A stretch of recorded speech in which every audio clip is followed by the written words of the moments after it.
Welcome to Dharma in Motion, where we take slow, mindful steps through the rush of life to listen to the gentle voice of the Dharma and bring the light of understanding into every breath, every small act of our daily lives. The purpose of this channel is simple: to help each person find calmness and peace amid the constant changes of modern life. We are not seeking anything lofty, nor dreaming of a heaven elsewhere. What we need is only to light a lamp within our own heart, so that even when the winds of life blow, our smile remains gentle, our steps steady, and our heart serene.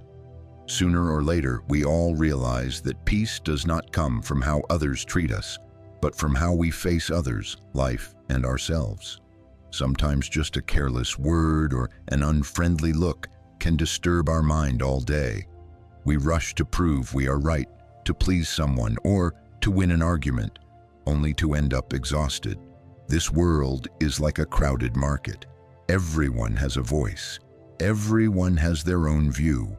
If we let our mind be pulled by every word of praise or blame, how could we have the strength to live fully today? The Buddha taught that when the wind blows across a lake, the water becomes muddy. When it is still, it becomes clear.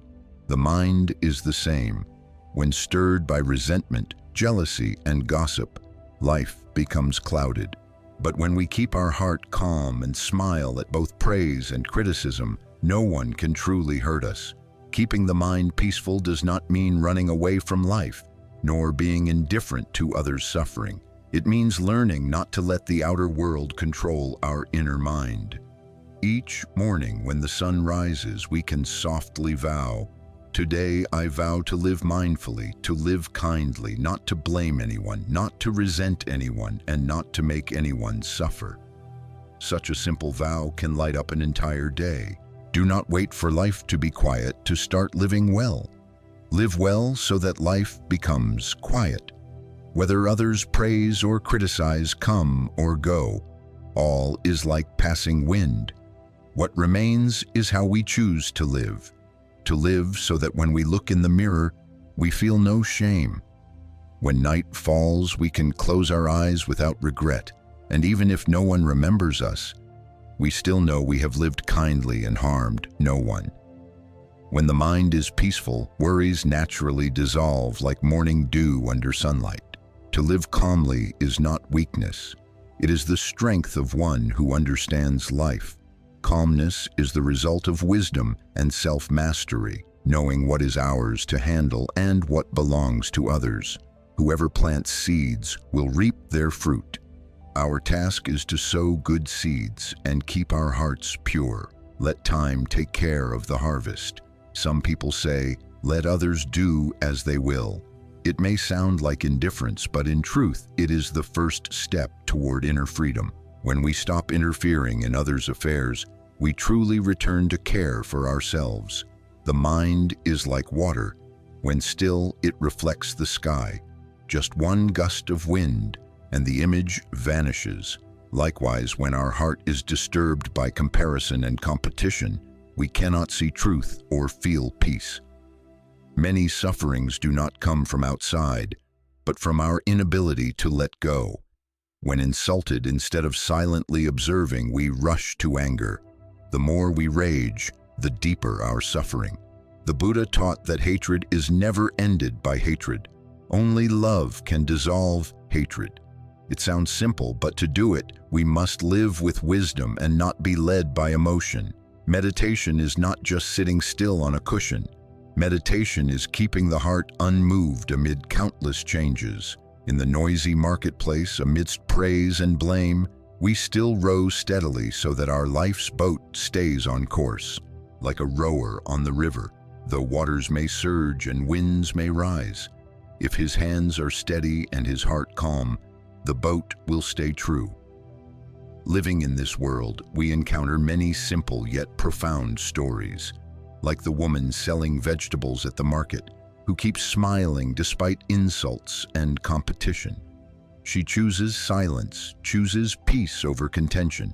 Her calm heart becomes a blessing, dissolving resentment and creating good karma.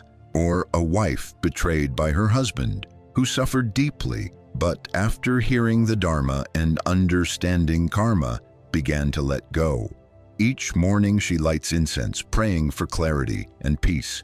When her former husband returns to apologize, she simply says, "The past is like the rain that has passed. I am no longer angry. I only wish you peace." In that moment, the heavy stone in her heart melts away. Forgiveness is not because the other deserves it, but because we no longer wish to carry the burden. There are also closer stories. An old father, after a meal full of quarrels, quietly writes in his notebook, "Argue one sentence, lose a lifetime of peace." Simple words, yet enough to illuminate a life. From then on, warmth returned to his family, laughter to his home. His patience dissolved all tension. Patience is not weakness, but understanding that behind harsh words are fatigue and unhealed wounds. When we do not react, the waves subside, like a lake returning to stillness when the wind stops. People often say, letting go is happiness, yet few truly understand what letting go means. Some think it means giving up, being weak, surrendering to fate. In truth, letting go is not resignation. It is setting down burdens we no longer need to carry. We hold tightly to things, believing we are protecting them, yet they are what exhaust us. Letting go does not mean forgetting. It means no longer letting the past bind the present. A monk once said, "When you clutch a burning coal, you only burn yourself." A simple saying, yet deeply true. Every time we hold on to anger, blame, or pain, we are holding that burning coal. We wish others to burn with us, but we are the first to be hurt. Letting go is not for others' sake, but for our own freedom. When freed from hatred, our heart becomes as light as clouds after rain. A man once shared that after losing his job, he blamed everyone, his boss, his colleagues, even fate. Each day he drowned in resentment, not realizing he was the only one suffering. One day he heard a Dharma talk on karma and conditions, and understood that everything happens by cause and effect. Instead of complaining, he began to accept and live more kindly. When he stopped blaming, his mind became peaceful again, and a new opportunity appeared. This time he worked with gratitude, without resentment.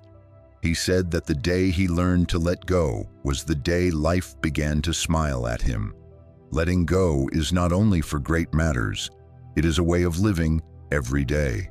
We can let go of a harsh word, a need to prove ourselves right, or an unnecessary worry. Often simply pausing, smiling, and saying nothing more is enough to calm an inner storm. Silence is not weakness. It is the strength of one who knows not every argument needs to be won. Some victories cost us a lifetime because they take away our peace. In the sutras it is taught, the wise know when to stop. This stopping is not an ending but a redirection, like someone swimming against the current. If they struggle too hard, they only exhaust themselves. But if they stop, relax, and let the water carry them gently, they will see they are still moving forward, only without strain. Life is the same. Often we don't need to try so hard. When we follow conditions calmly and naturally, everything finds its proper place. In modern life, letting go has become even more essential. Amid streams of information, work, and overlapping relationships, the human mind is stretched tight like a string on a lute. If we don't know when to loosen it, it will break. A moment of turning off the phone, the internet, taking a deep breath and sitting quietly, that is a moment of letting go. An evening without arguments, without competition, just making a cup of tea and listening to the rain, that is a moment of letting go. Each day we can create small moments of release like this to let the mind rest, the breath return, and the smile reappear. Letting go is not only an act of the heart, but also a clarity of wisdom. When we let go, we see that all things are impermanent. Nothing truly belongs to us.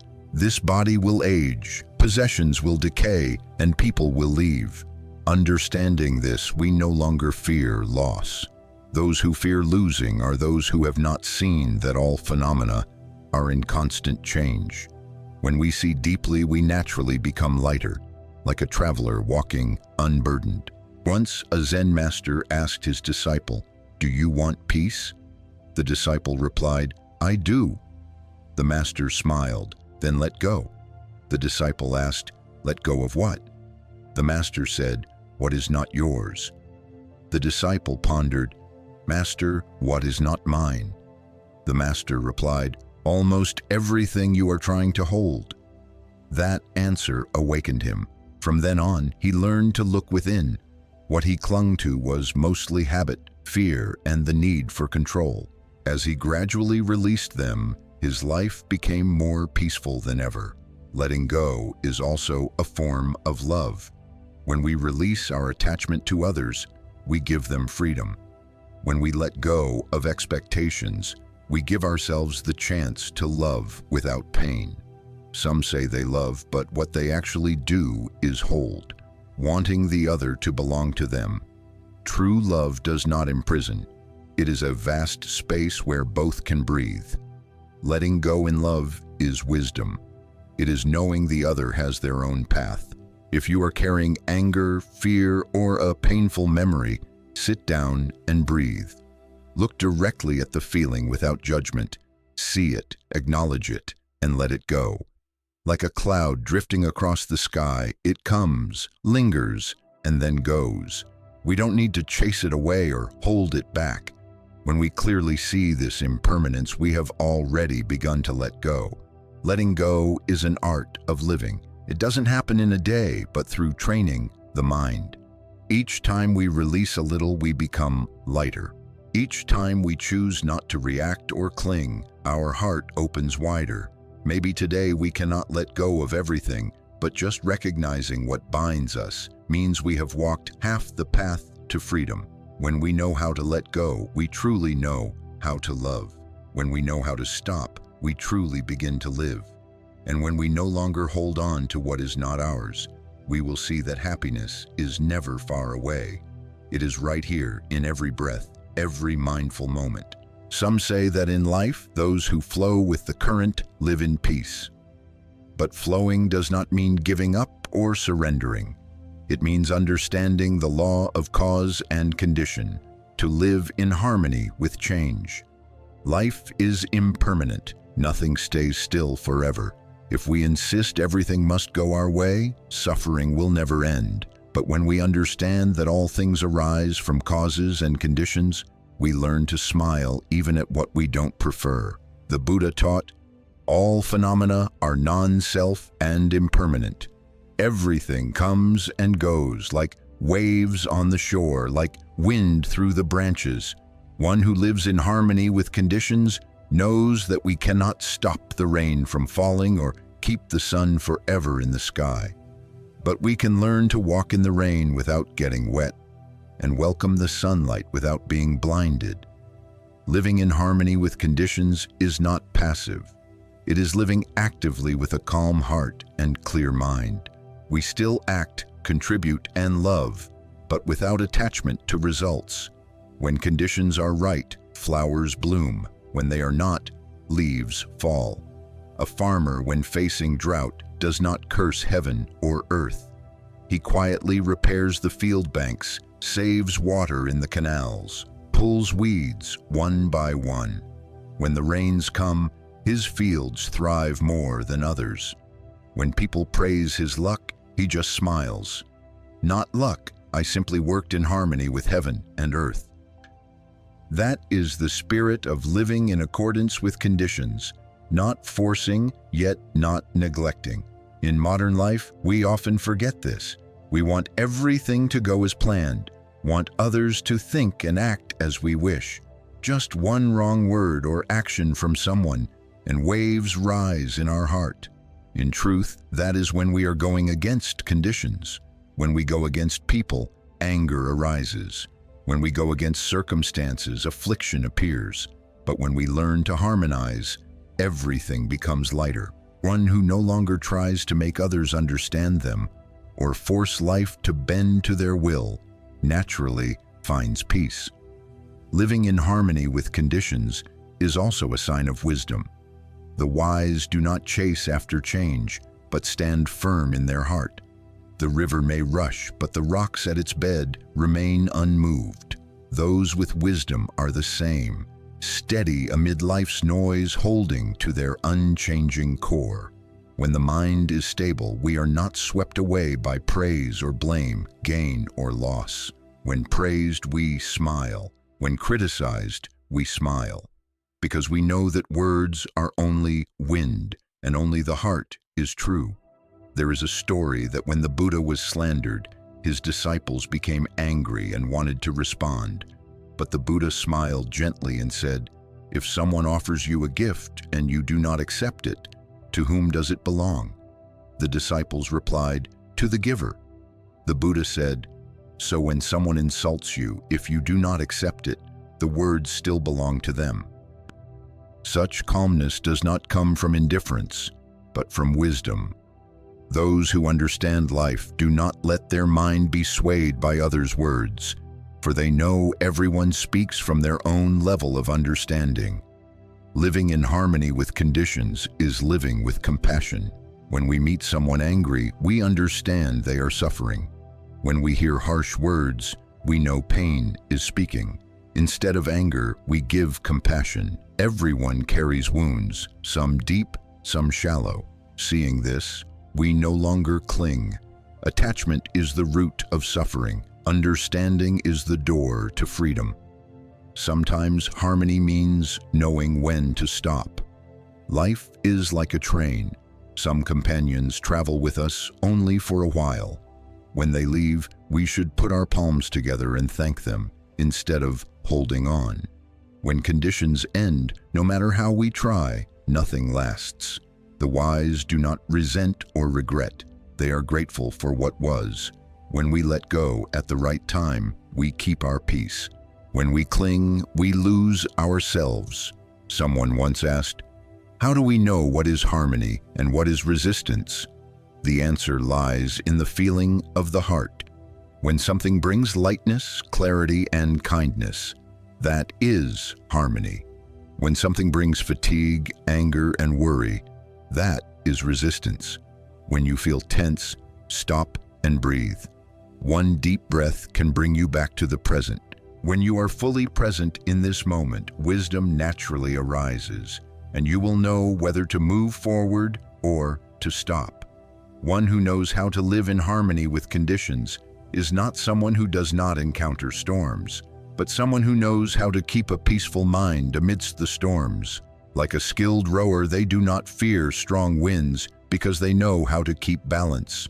We are the same. As long as we keep our mind steady, even if life turns upside down, our heart will not waver. And when the heart does not waver, circumstances cannot make us suffer. To live in harmony with conditions while remaining unchanging is to live in the world without being driven by it. It is to be fully present in each thing we do without being attached to results. It is to love without possessing, to work without calculating gain and loss, to give without expecting return. When we reach that point, the mind becomes light like clouds, bright like the moon, firm like a mountain. In today's world, living in harmony with conditions is an art of mindfulness. We can be in the midst of noisy streets and still hear our own breath. We can work under pressures and still keep a gentle smile. Those who know how to live in harmony with conditions understand that each passing day is a lesson in impermanence. Here today, gone tomorrow, so they cherish every moment, every person beside them. Flowing with conditions is not a path of escape, but a path of understanding. When understanding is deep, we no longer blame life or others. When love is sufficient, we no longer fear loss, because we know that everything comes and goes, and only compassion and wisdom remain. When life becomes overly turbulent, when daily news overflows with suffering, when hearts are full of unrest, Perhaps the hardest thing is keeping our mind from being drawn into the darkness.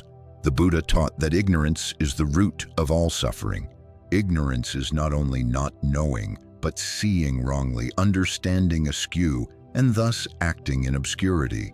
When we live with a deluded mind, we look at others with prejudice, at life with fear, and at ourselves with judgment.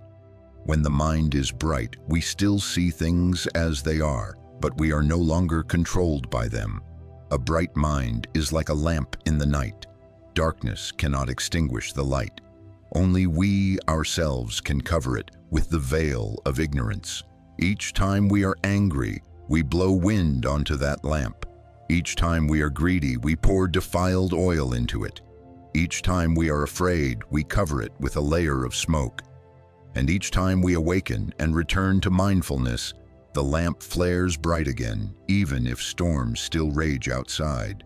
Someone asks, how can we keep a bright mind when surrounded by afflictions? The answer does not lie in avoiding afflictions, but in how we face them. Afflictions are not enemies, but mirrors reflecting our inner life. When someone makes us angry, they simply help us see what within us has not yet been healed. When we are envious, it shows a lack within our heart. When we are afraid, it is because we do not yet trust ourselves and the law of cause and effect. Each affliction is a bell of mindfulness, reminding us to return and observe our own mind. In the Dhammapada, it is said, no one can defile another by words or actions. Only an impure mind causes us suffering. The wise know that one who insults us is suffering. They are like someone holding a hot coal to throw at another. First of all, they are the one burned. When we understand this, anger dissolves and only compassion remains. Keeping a bright mind is not striving to be good, but living with wisdom, with the understanding that everyone is learning to pass through their own suffering. Keeping a bright mind is also keeping oneself in mindfulness.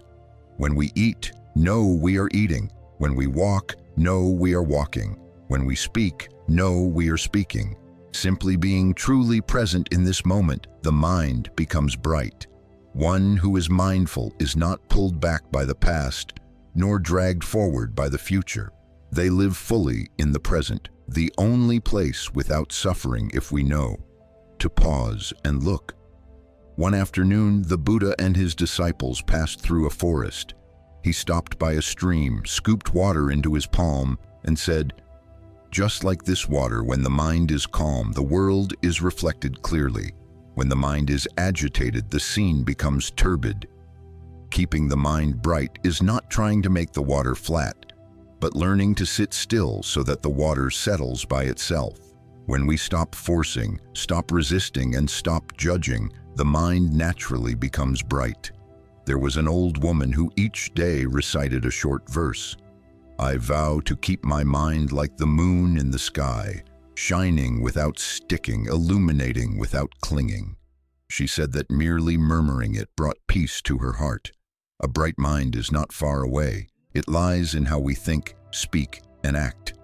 When we think good thoughts, speak kindly, and do good deeds, the mind naturally brightens. When we are greedy, angry, and deluded, the mind naturally darkens. Each person is the keeper of their own lamp, and no one can extinguish it unless we allow it. Amid modern life, keeping a bright mind also means choosing what we bring into the mind. Each day we hear, read, and watch too many things. Without discernment, we let the mind be poisoned by negativity, fear, and comparison.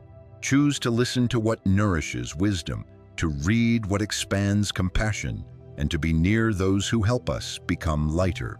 Like a garden, if we do not plant flowers, weeds will grow. If we do not tend our mind, afflictions will find their way in. Once a young person came to a Zen master and said, "Master, I want my mind to be bright, but whenever something happens, I get angry." The master smiled. "When it rains, do you scold the rain?" The young person replied, "No, because I know rain is natural." The master said, "Afflictions are the same. When they come, See them as rain. Do not be angry at them. Just know they are present. Then they will pass. The young person realized that keeping a bright mind is not never getting angry, but knowing when one is angry. The lamp still shines though it storms outside, as long as we do not blow it out with our lack of mindfulness. When the mind is bright, everything is bright. When the mind is deluded, every scene is dark. The wise see suffering but do not let it overwhelm their heart. They know that within every suffering lies a seed of awakening. Thanks to suffering, we learn patience. Thanks to loss, we learn to cherish. Thanks to betrayal, we learn to love ourselves and others. Thus, practitioners do not flee the dark, but learn to walk through it with light in hand. To keep a bright mind amid ignorance and afflictions is to keep the heart from being covered by darkness. No matter how noisy life is, we can still light the lamp of understanding within. Each time we look at someone with empathy, speak a gentle word, or do a small good deed, that light grows a little more. And when each person tends a lamp, this world will have far fewer nights. In life, no one can avoid suffering. Some suffer from loss, some from loneliness, some from not getting what they want, or from having to endure what they dislike. But what makes the difference between one who truly lives and one who merely exists is how they face that suffering. The Buddha taught, there is no path that leads to happiness. Happiness is the path. Likewise, there is no path to enlightenment other than walking through suffering. Suffering is not an enemy, but a silent teacher. If we know how to learn, suffering will teach us to understand, to let go, and to love. If we only resent, suffering becomes chains that drag us deeper into affliction. Each time we suffer, our mind is saying, I have not yet understood this. Stop and learn. When we are willing to sit still and listen to our pain, we will see it begin to melt. Someone once asked, why must I suffer so much? The Buddha did not answer with comfort, but with the truth of karma and causes and conditions. No one can escape the results of the karma they have created, but we can plant new seeds to change the future.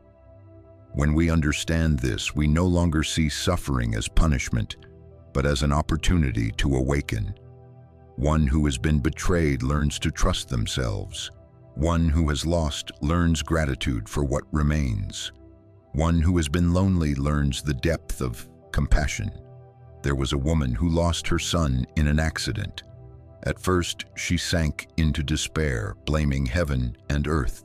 But one day, while listening to a Dharma talk, she heard the teacher say, those we love are never truly gone. They only change form. That sentence was like a drop of water on the fire of her grief. She began to practice breathing, chanting the Buddha's name, and looking at her pain as a friend. Every day she lit incense and said, you are somewhere in your mother's breath. Gradually, her tears lost their bitterness and her smile returned. The pain was still there, but it no longer ruled her heart. It had become a doorway, opening to compassion and deep understanding. Transforming suffering does not mean erasing the past, but changing how we see it. Like a wound on the hand, if we keep scratching, it will never stop bleeding. But if we care for it and let it heal, time will turn the scar into a gentle memory. We no longer want to forget, but feel gratitude for what we have learned. Everyone who hurt us was helping us grow. Every challenge is a lesson karma sends to help us reflect. In the Anguttara Nikaya, the Buddha said, just as gold must be heated, refined, hammered, and polished before it becomes pure, so too must a person go through suffering to give birth to wisdom. When we endure suffering with mindfulness, it turns into insight. If we suffer in delusion, it only breeds anger and doubt. The difference lies in whether we recognize suffering or not. Those who do not know are dragged down by it. Those who know are lifted up by it. Suffering is also how the universe teaches humility. In times of ease, we easily become arrogant, thinking ourselves complete. But a single misfortune shows how fragile we are. In that moment of weakness, humility arises, the foundation of wisdom. The humble no longer seek to win or lose, nor see themselves as the center. They live lighter, know enough, and love deeper. In modern life, when suffering comes, people often try to forget, going out, shopping, watching movies, scrolling the web. But these are only temporary veils. When the fun fades, emptiness returns. There is only one way for suffering to truly dissolve, to look directly at it with mindfulness. When we face it, suffering ceases to chase us and instead leads us back to ourselves. A Zen master once said, "If you run from your pain, you carry it everywhere. If you stop and sit with it, you'll see it's just a passing cloud." That is the essence of transformation. When we sit with our pain without judgment or resistance, simply breathing and observing, we see it begin to soften. At the heart of suffering, there is always a seed of peace. Some people, after loss, become gentler.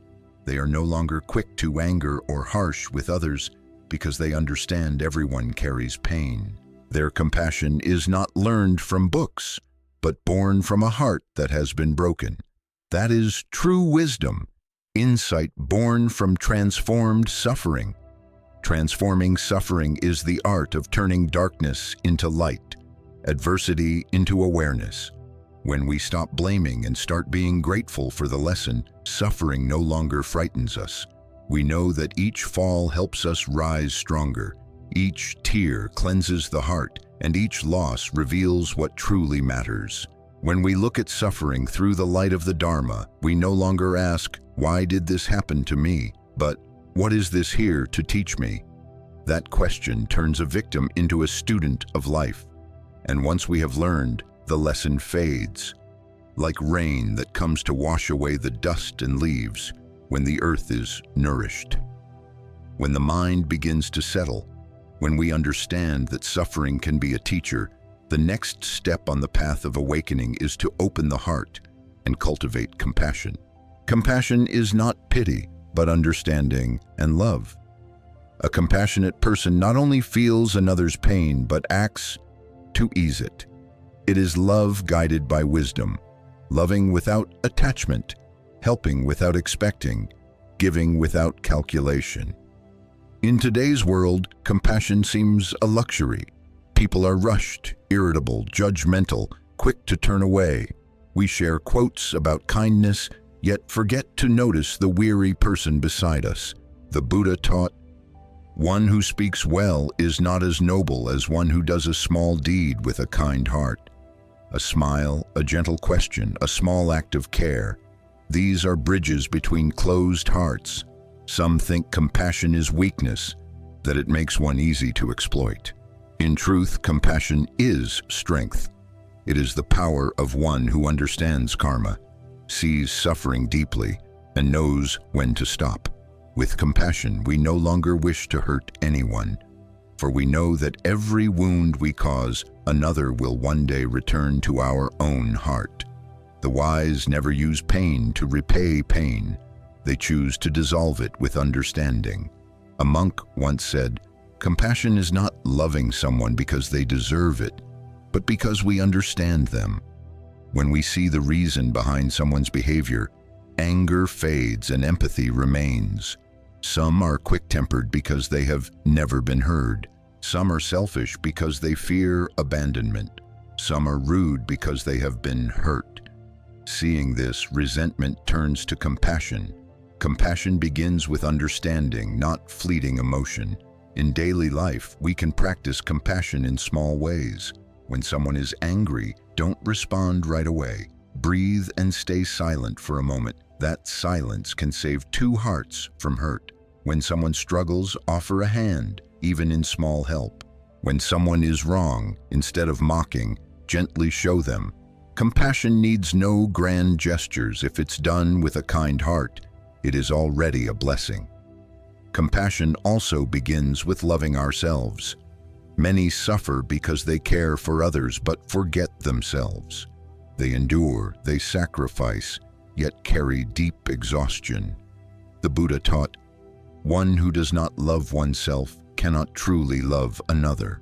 Loving ourselves is not selfishness, but caring for body and mind rightly, knowing when to rest, when to let go. When our heart is at peace, we can share that peace with others. Some people each morning sit quietly for 5 minutes, breathing and smiling, feeling compassion within. When the breath is gentle and the mind calm, we naturally live kindly, speak softly, and see everyone as worthy of love rather than blame. One who lives in compassion finds life gentler, the wind cooler, and the people around them warmer. Compassion is also the way we face those who have hurt us, not to accept or justify their faults, but to free ourselves from hatred. When we understand that each person acts from their limited perception, we no longer wish to punish anyone. When the heart is bright, forgiveness becomes natural, like water flowing over rock, gentle yet enduring, soft yet powerful. A story in the scriptures tells of a man who cursed the Buddha for 3 days. The Buddha remained silent, looking at him with compassionate eyes. On the 4th day, the man was exhausted and asked, "Are you not angry?" The Buddha replied, "If someone brings you a gift and you do not accept it, to whom does the gift belong?" The man answered, "To the giver." The Buddha smiled. "So if I do not receive your anger, it still belongs to you." That strength does not come from argument, but from compassion. One with compassion is not weak, but one who does not let anger control them. Compassion is also the foundation of all good relationships. In a family, when parents listen to their children with understanding, when spouses speak to each other with gentle words, the home becomes a refuge rather than a battlefield. At work, when we place ourselves in others' positions, understanding their pressures and worries, the atmosphere lightens and cooperation becomes more natural. If society had just a little more compassion, the world would have far fewer quarrels and hatreds. Compassion is not only for people, but for all beings. When we see an injured animal, a flower about to wither, a falling leaf, our heart stirs. That is a sign of compassion. When the heart truly opens, we no longer divide me and others, humans and all beings. All life is worthy of respect. One who lives with deep compassion sees the universe as one body and each small act as affecting the whole. When loving kindness is nourished, the mind becomes soft like water. Water can flow around rocks, pass through narrow gaps, and even smooth the hardest boulder. So it is with one who has loving kindness. They neither resist nor cling. They simply flow gently, yet their strength is immense.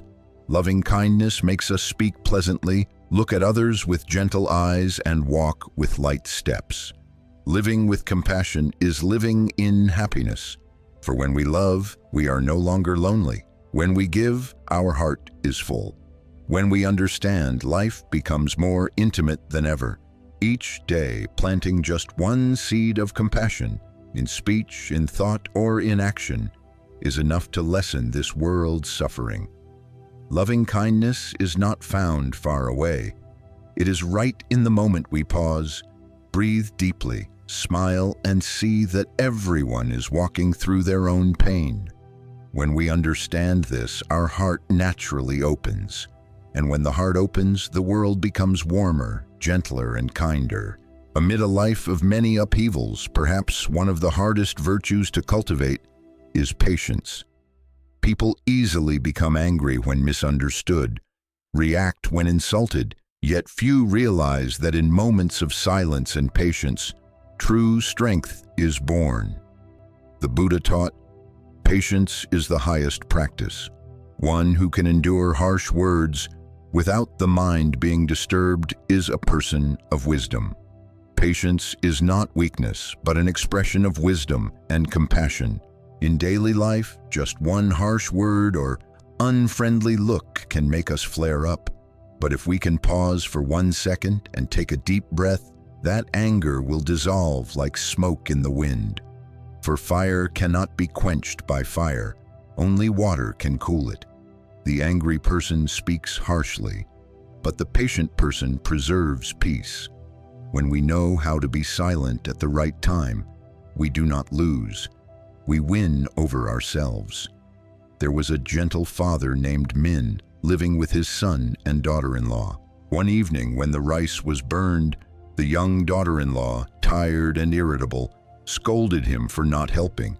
He merely bowed his head, quietly ate, neither reacting nor complaining.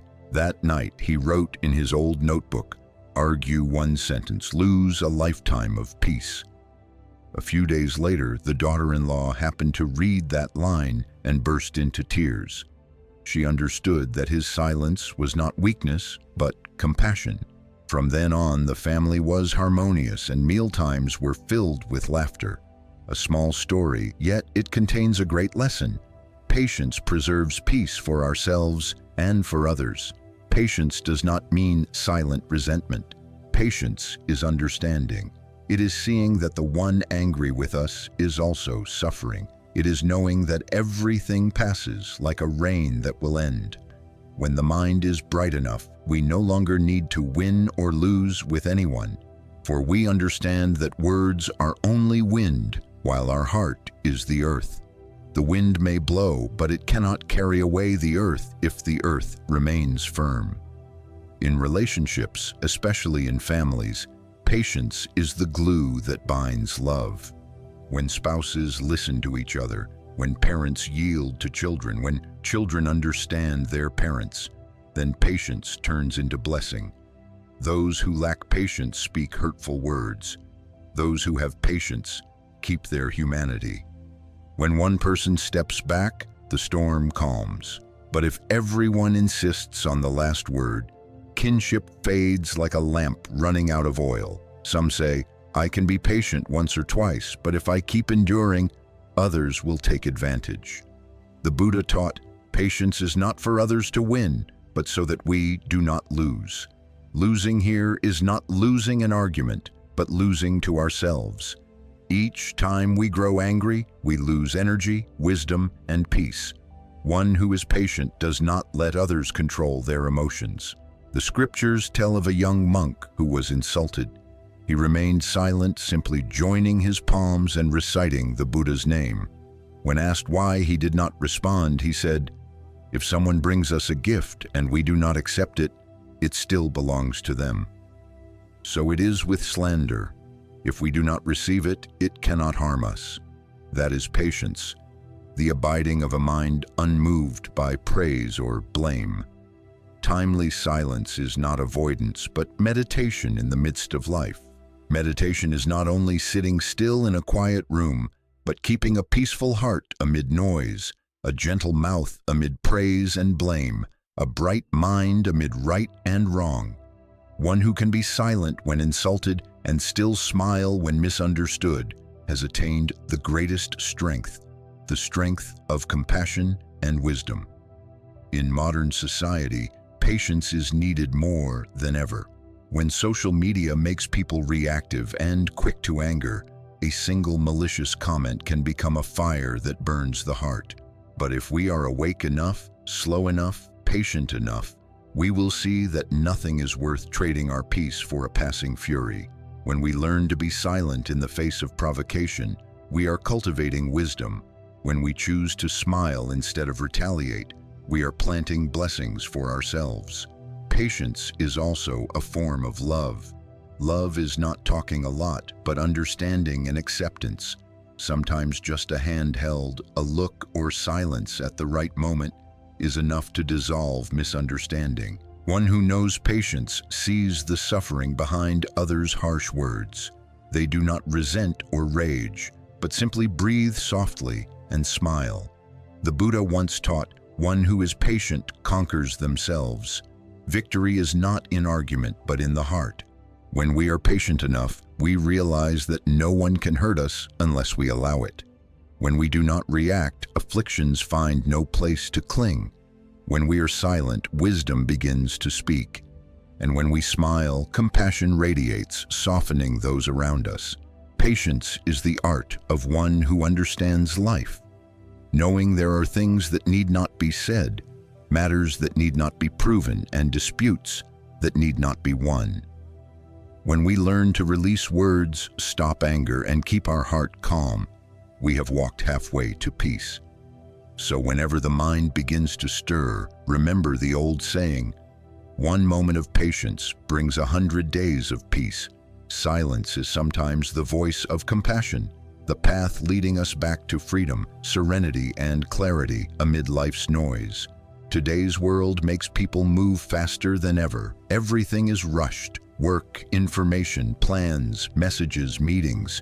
People fear slowing down, fear missing out, fear falling behind. But the faster we run, the more chaotic the mind becomes. The more we chase, the farther we drift from ourselves. Then one day, amidst all the noise, we suddenly realize we have forgotten how to breathe, how to live, how to feel peace as we once did. The Buddha taught, those who know how to live slowly are the ones truly living. Living slowly does not mean laziness or idleness. It means pausing to live deeply in each moment. When you drink a sip of tea and truly taste its warmth spreading through you, when you walk and hear the sound of falling leaves, when you speak and know you are speaking, when you listen and know you are listening, that is living slowly. It requires no retreat into the forest, no escape from the city. It begins in your very breath. The ancients said, when the mind is still, the world is peaceful.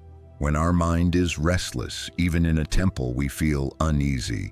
When our mind is calm, even in the marketplace we feel at ease. Stillness does not come from place, but from within. Many dream of a peaceful life, yet fear stopping. They believe that if they are not busy, they will fall behind. But in truth, certain things only appear when we slow down. Gratitude, understanding, and simple joy. There was once a man who was extremely successful. He worked endlessly, 16 hours a day, even bringing his laptop to bed. One night, as he was replying to emails, his little daughter asked, "Daddy, why don't you ever look at me?" Her question cut through his busy rhythm like a blade. He looked up and saw her smiling, eyes brimming with tears. That night, for the first time, he turned off his phone early and played chess with her. He realized happiness was never far. It had only been waiting for him to stop long enough to notice. Living slowly does not mean withdrawing from life, but living consciously within it. When eating, don't rush. When speaking, don't interrupt. When listening, don't judge. When working, don't forget your purpose. Whatever you do wholeheartedly, no matter how small, becomes meaningful. A person sweeping a temple yard with a peaceful heart sows as much merit as one reciting sutras. But if the mind is scattered, even good deeds bring restlessness. In this age of technology, we must relearn how to stop. Stop to reflect, to breathe, to listen within. Each day, spend a few minutes sitting quietly. No phone, no words, only observing your breath. At first it feels hard, but gradually you'll feel calm spreading through body and mind. When we stop, the world seems to stop too, not because it truly halts, but because we are no longer swept away. Living slowly helps us see what haste once hid. The gentle smile of a mother serving rice, the worried eyes of a father waiting late, the morning dew on leaves, the stranger's smile on the street. When we see such things, gratitude naturally blooms. We need not have more. Realizing what we already have is the miracle. The Buddha taught, one who abides in the present has overcome suffering. The past is a dream gone by, the future a dream not yet come. Only the present is real. Yet we spend most of life worrying about what hasn't happened and regretting what has passed. When the mind keeps wandering, life passes without us truly living it. To live slowly is to return, to come back to the only place where happiness can be touched, this very moment. A practitioner may live in the bustling city, yet remain calm like still water.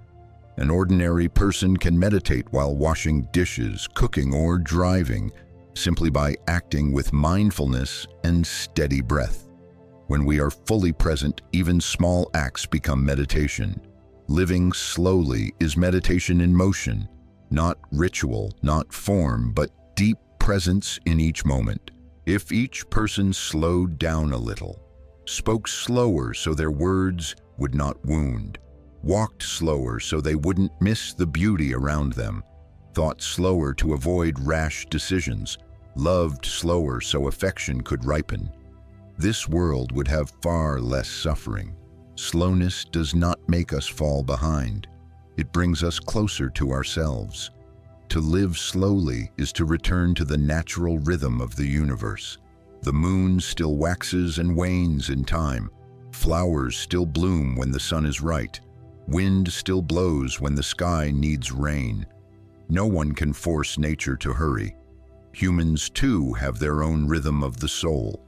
When we live in tune with it, we flow in harmony with all existence, and that is when we are truly at peace. Humans are naturally full of desire. When we gain one thing, we crave another. When we have a house, we want a bigger one. When we have a stable job, we seek a higher position. When we are loved, we wish to be loved more. Greed has no end. The more we have, the more we want. But the Buddha taught, knowing enough is the greatest wealth. One who knows enough is not one who has little, but one who feels content. In life, we cannot have everything, nor keep everything. Sometimes what we chase all our lives, when finally attained, brings no peace as we imagined. Contentment is not giving up effort, but letting go of endless craving that keeps the mind restless. When we learn to stop at the right time, we see that happiness has never left us. A wealthy merchant once came to a monk, lamenting that despite all his riches, he was unhappy. The monk asked, "How many meals can you eat a day?" "3. "How many beds can you sleep in?" "1. "Then of the rest of your wealth, can you truly use it?" The merchant was silent. The monk continued, "If your wealth cannot bring peace, learn to be rich in the heart. When the heart knows enough, poverty is joy. When the heart never knows enough, even wealth is suffering." Contentment is an art of living. It frees us from the whirlpool of ambition. Modern society makes us forget this easily. Social media, advertising, constant comparison make the heart feel lacking. We see what others have and want the same. Then we rush into an invisible race, never knowing where to stop. Yet the more we chase, the more exhausted we become. The more we gain, the more we fear losing. And it is that fear that robs us of the joy of living. Those who know contentment are always grateful. They look at a simple bowl of rice and find it delicious. They ride an old motorbike yet rejoice because they have feet to walk. They live in a small house but feel warmth because love is near. They need little, for they already see that they have enough. Contentment makes the heart light as clouds, the mind calm as water, and life simple yet profound. The Buddha taught, "Those who do not know enough suffer even in heaven. Those who know enough are happy even in adversity." Though ancient, this teaching fits our modern life perfectly. Contentment is not just a virtue, but wisdom. When we are content, we are no longer controlled by external things. We no longer let wealth or fame determine our worth. Some say, if everyone were content, the world would stop progressing. But contentment does not mean ceasing to create or strive. It means knowing the boundary between dedication and greed, between effort and attachment. The content person still strives but does not lose peace in doing so. They know true success is not in what they achieve, but in the state of heart while walking the path. Another story tells that someone asked the Buddha, "How can I be happy?" The Buddha pointed to the ground and said, "Let go." The man let go of one hand. The Buddha said again, "Let go more." When both hands were released, the man asked, If I let go of everything, what will I have left? The Buddha smiled. You will still have yourself. The more we let go, the lighter we become. The lighter we become, the closer we are to freedom. When the mind is no longer bound by craving, we begin to see the beauty of small things. An ordinary morning, a cup of warm tea, a dear friend, a child's laughter, all precious beyond measure. Those who are content live fully in the present, neither chasing illusions nor regretting the past. They rest peacefully in each breath, for every breath is a miracle. Contentment is also a way to protect the earth and humanity. When we need less, we consume less, waste less, and compete less. When we stop comparing, our hearts find peace and others suffer less. A society that knows contentment will be one with less injustice, less hatred, and more compassion. Contentment is not learned in a day. It is a lifelong journey. Each time a desire arises, ask yourself, do I truly need this or merely want it? If it's a want, smile and let it go. If it's a need, act mindfully without attachment. As we learn to see clearly, greed fades like mist under sunlight. Those who are content find joy in every small act. They do not wait for great things to be happy, because for them, happiness is not a destination, but a way of travel. They do not wait for life to be perfect, because they already see perfection within imperfection. They live lightly, speak gently, think softly, like a lotus rising from the mud, yet remaining fragrant. Contentment is the foundation of peace, the key that opens the door to happiness. When the heart no longer competes, it naturally rests.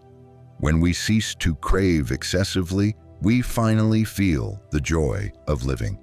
And when we know enough, we understand that all we've ever sought, peace, freedom, happiness, has always been within us. If there is one thing that can free people from suffering and keep the mind calm amid life's turbulence, it is mindfulness. The Buddha taught, one who lives mindfully lives like the sun in a clear sky. Mindfulness is the ability to clearly know what is happening in body and mind at this very moment. When we breathe, we know we are breathing. When we walk, we know we are walking. When we speak, we know the words we speak. Mindfulness is not an effort to do something special. It is simply being fully present in each moment of life. Modern life makes people live in automatic mode. We eat without knowing we are eating, walk while our minds wander to worries, speak without truly listening. This absence makes us fall into suffering. A careless word, a glance, or a small criticism can disturb our heart because we were not present enough to notice the feeling when it arose. If we only stopped, took a deep breath, and observed that emotion, like watching a cloud drift across the sky, we would see it vanish on its own. Practicing mindfulness does not require entering a monastery or leaving the world.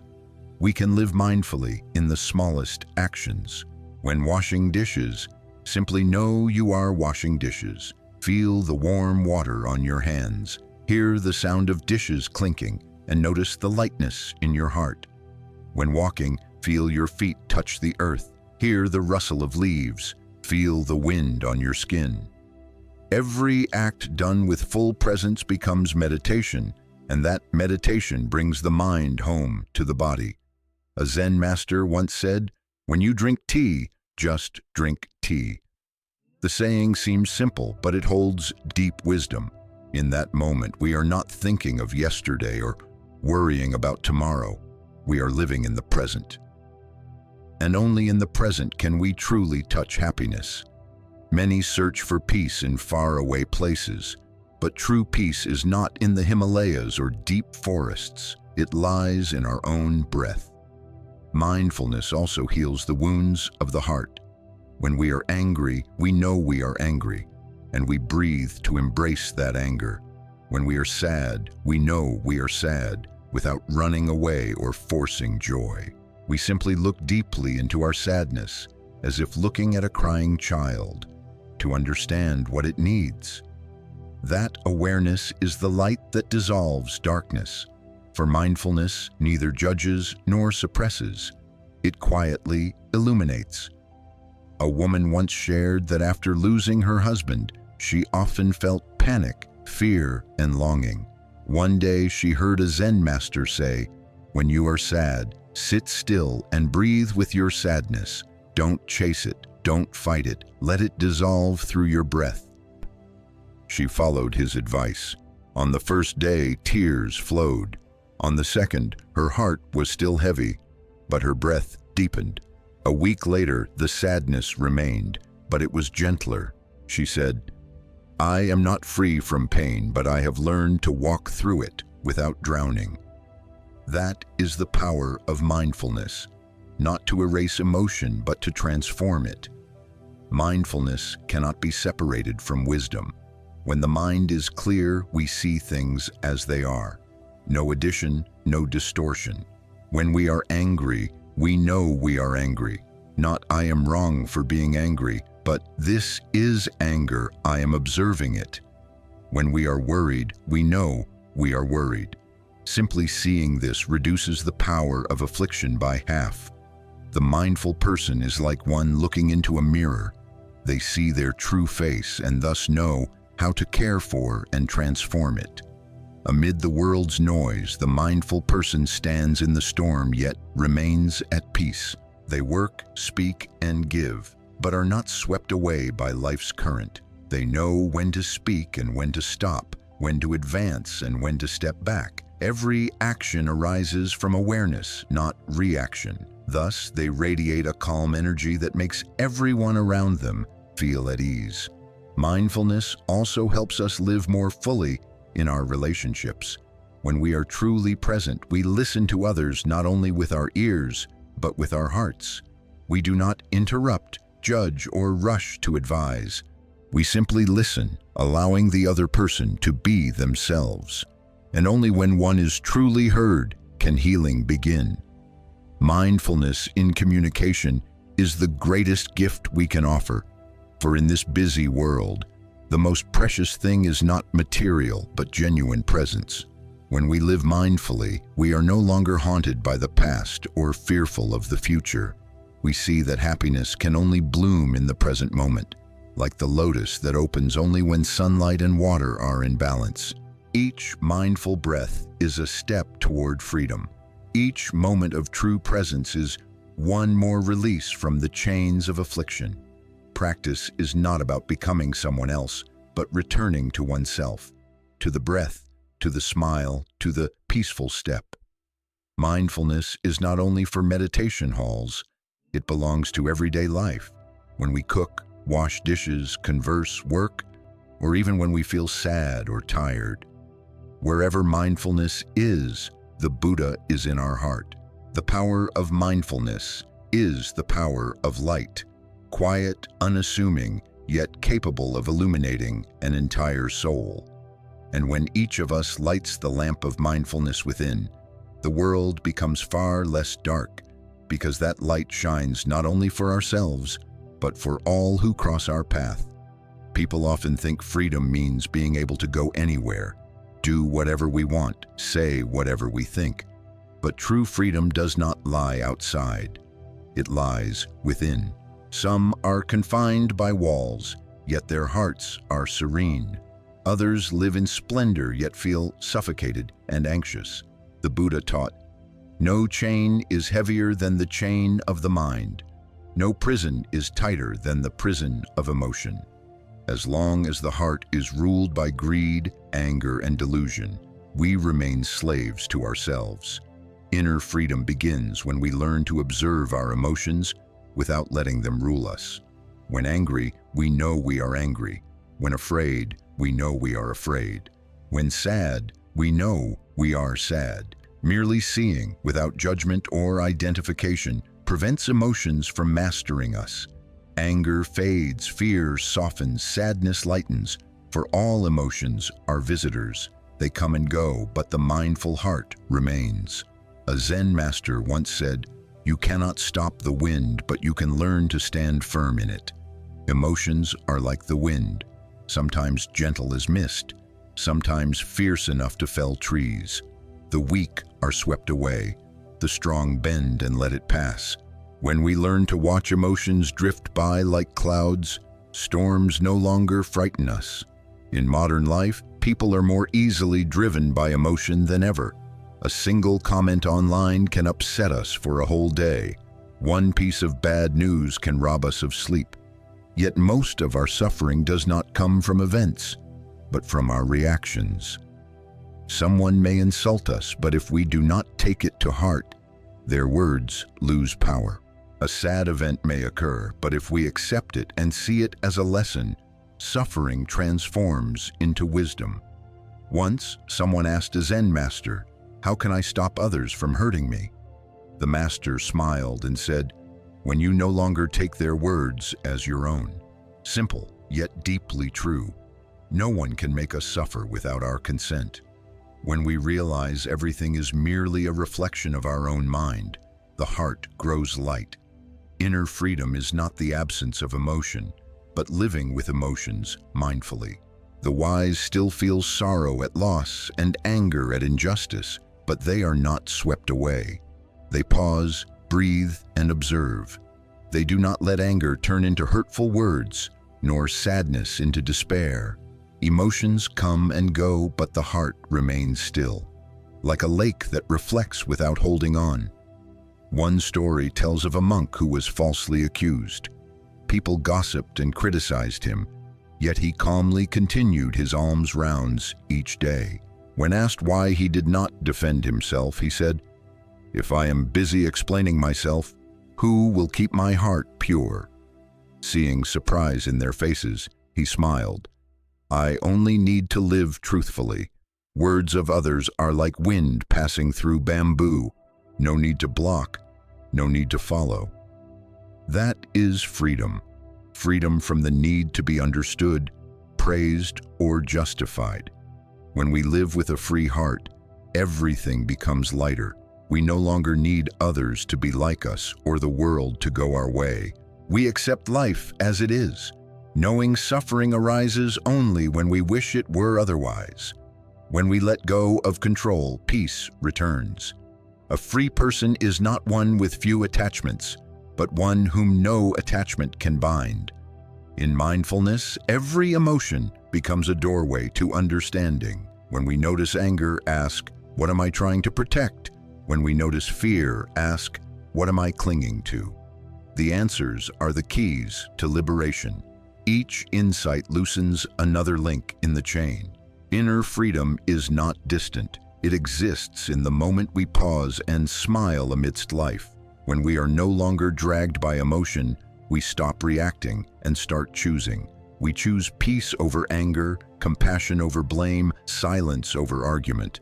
And each time we choose thus, we remove another link from the chain of suffering. One who has inner freedom needs no proof, no victory, no recognition. They live simply, act rightly, speak truthfully, and walk through life with a smile light as a cloud, for they know no one can take that freedom away except themselves. Today's world has never been so loud. The sound of traffic, phones, notifications, chatter, and even the endless noise of thoughts in our minds. Even when the body is still, the mind runs, the heart stirs, and we are pulled into past or future.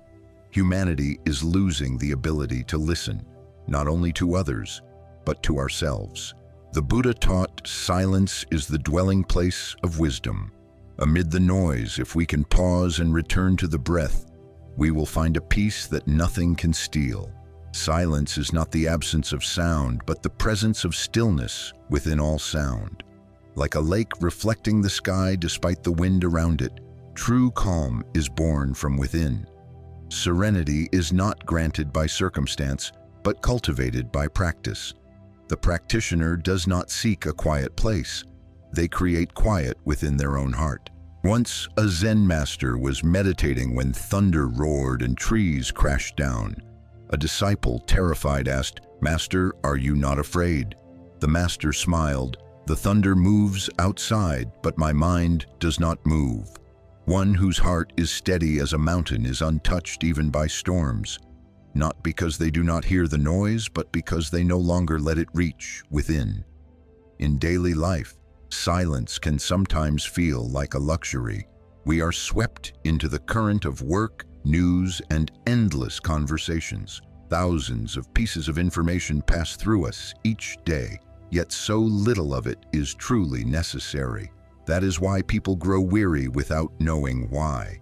A minute of stillness, a deep breath, a morning without checking the phone.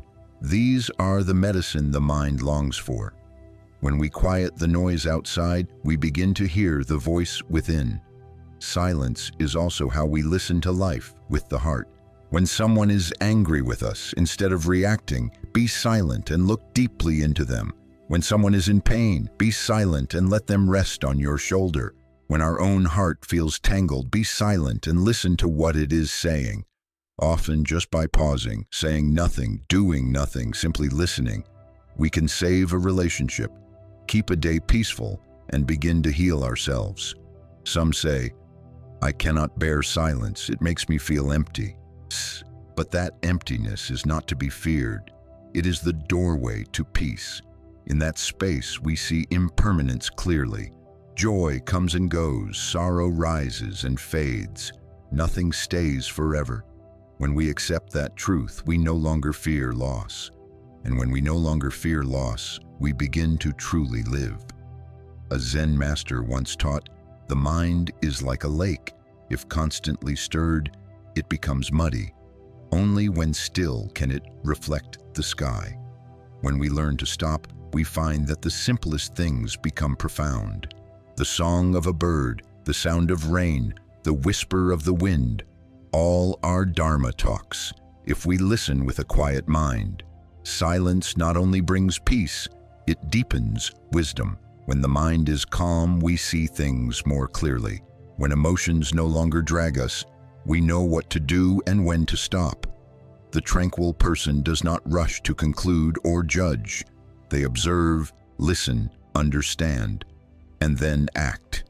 That is why everything they do feels gentle yet effective. In today's world, silence is a gentle rebellion. When the world rushes toward noise, we choose stillness. When others hurry to speak, we choose to listen. When people seek to be heard, we seek the quiet space within, not to escape life, but to understand it more deeply. The deeper one lives, the less one needs to speak. The more one understands, the more one cherishes silence. For truth is not found in argument, but in the stillness of the heart. When we are truly still, the world softens. The noise outside cannot disturb us if our heart is calm. Others may be angry, but we need not be angry too. Life may be turbulent, yet we can still walk slowly, breathe evenly, and smile gently. That is the strength of silence, the power of one who needs not conquer anyone, only themselves. And when we find that stillness within, we realize the world was never noisy. Only our mind was. When the mind is quiet, the world is at peace. When the heart is still, every storm becomes a song of serenity. In a world full of competition, where people find it easier to doubt than to trust, easier to hurt than to love, keeping a kind heart seems simple yet is profoundly difficult. Today, people are urged to be strong, to outdo others, to win at all costs.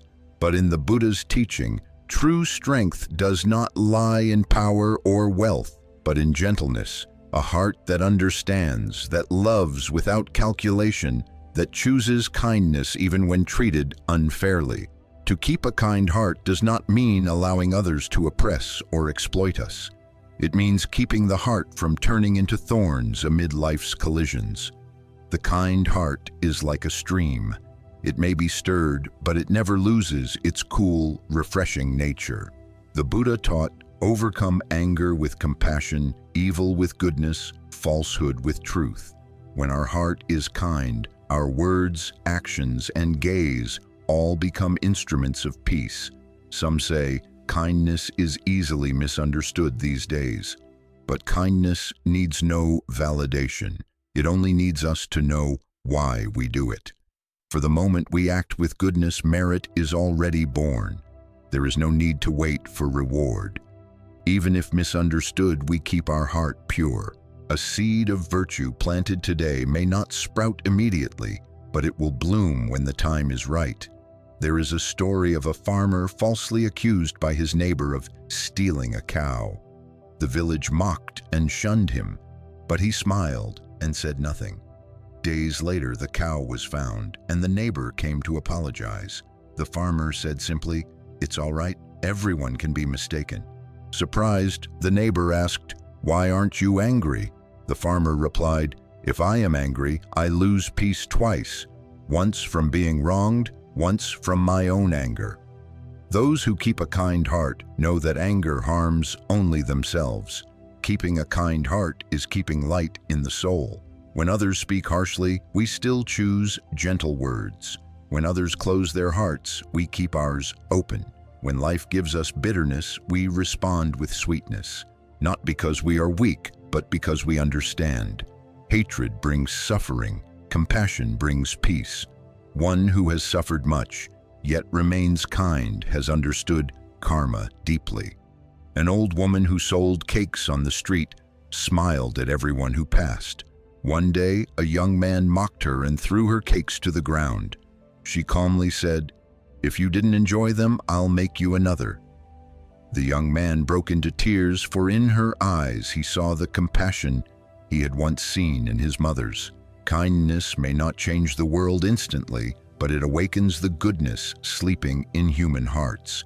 In a world where people react quickly, the kind choose to pause. Where others seek revenge, they choose forgiveness. Where others strive to win, they choose to yield.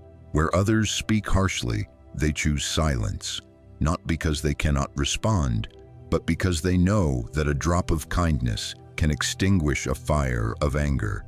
Gentleness is not born, it is cultivated through experience. Each time we are hurt but do not resent, kindness grows stronger.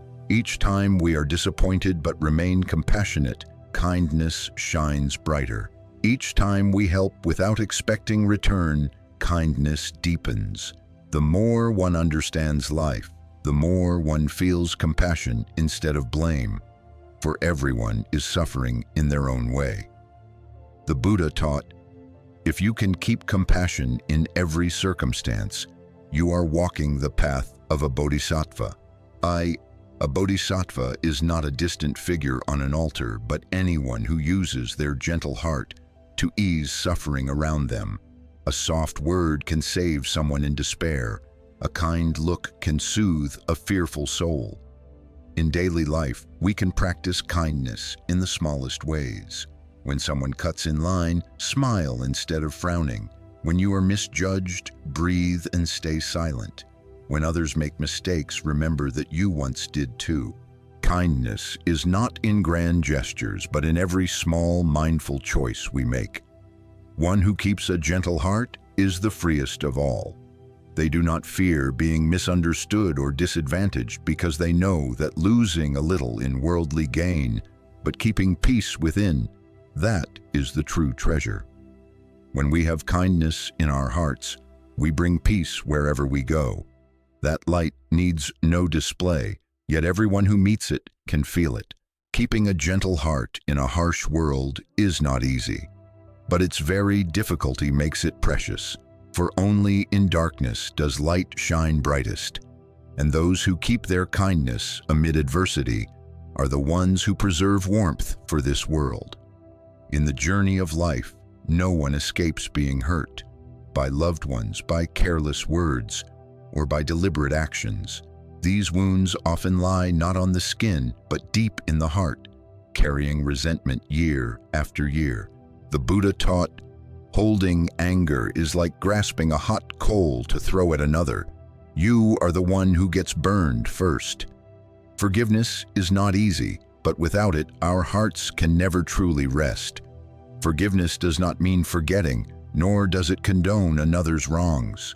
It means putting down the heavy burden we have carried.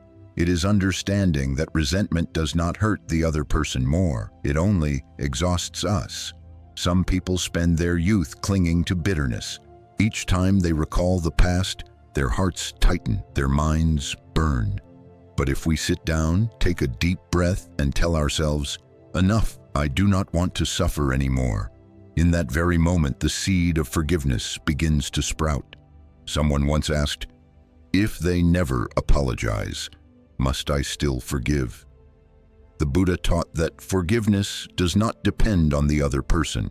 It is an act of our own mind. We do not need to wait for them to change, for our peace is not in their hands.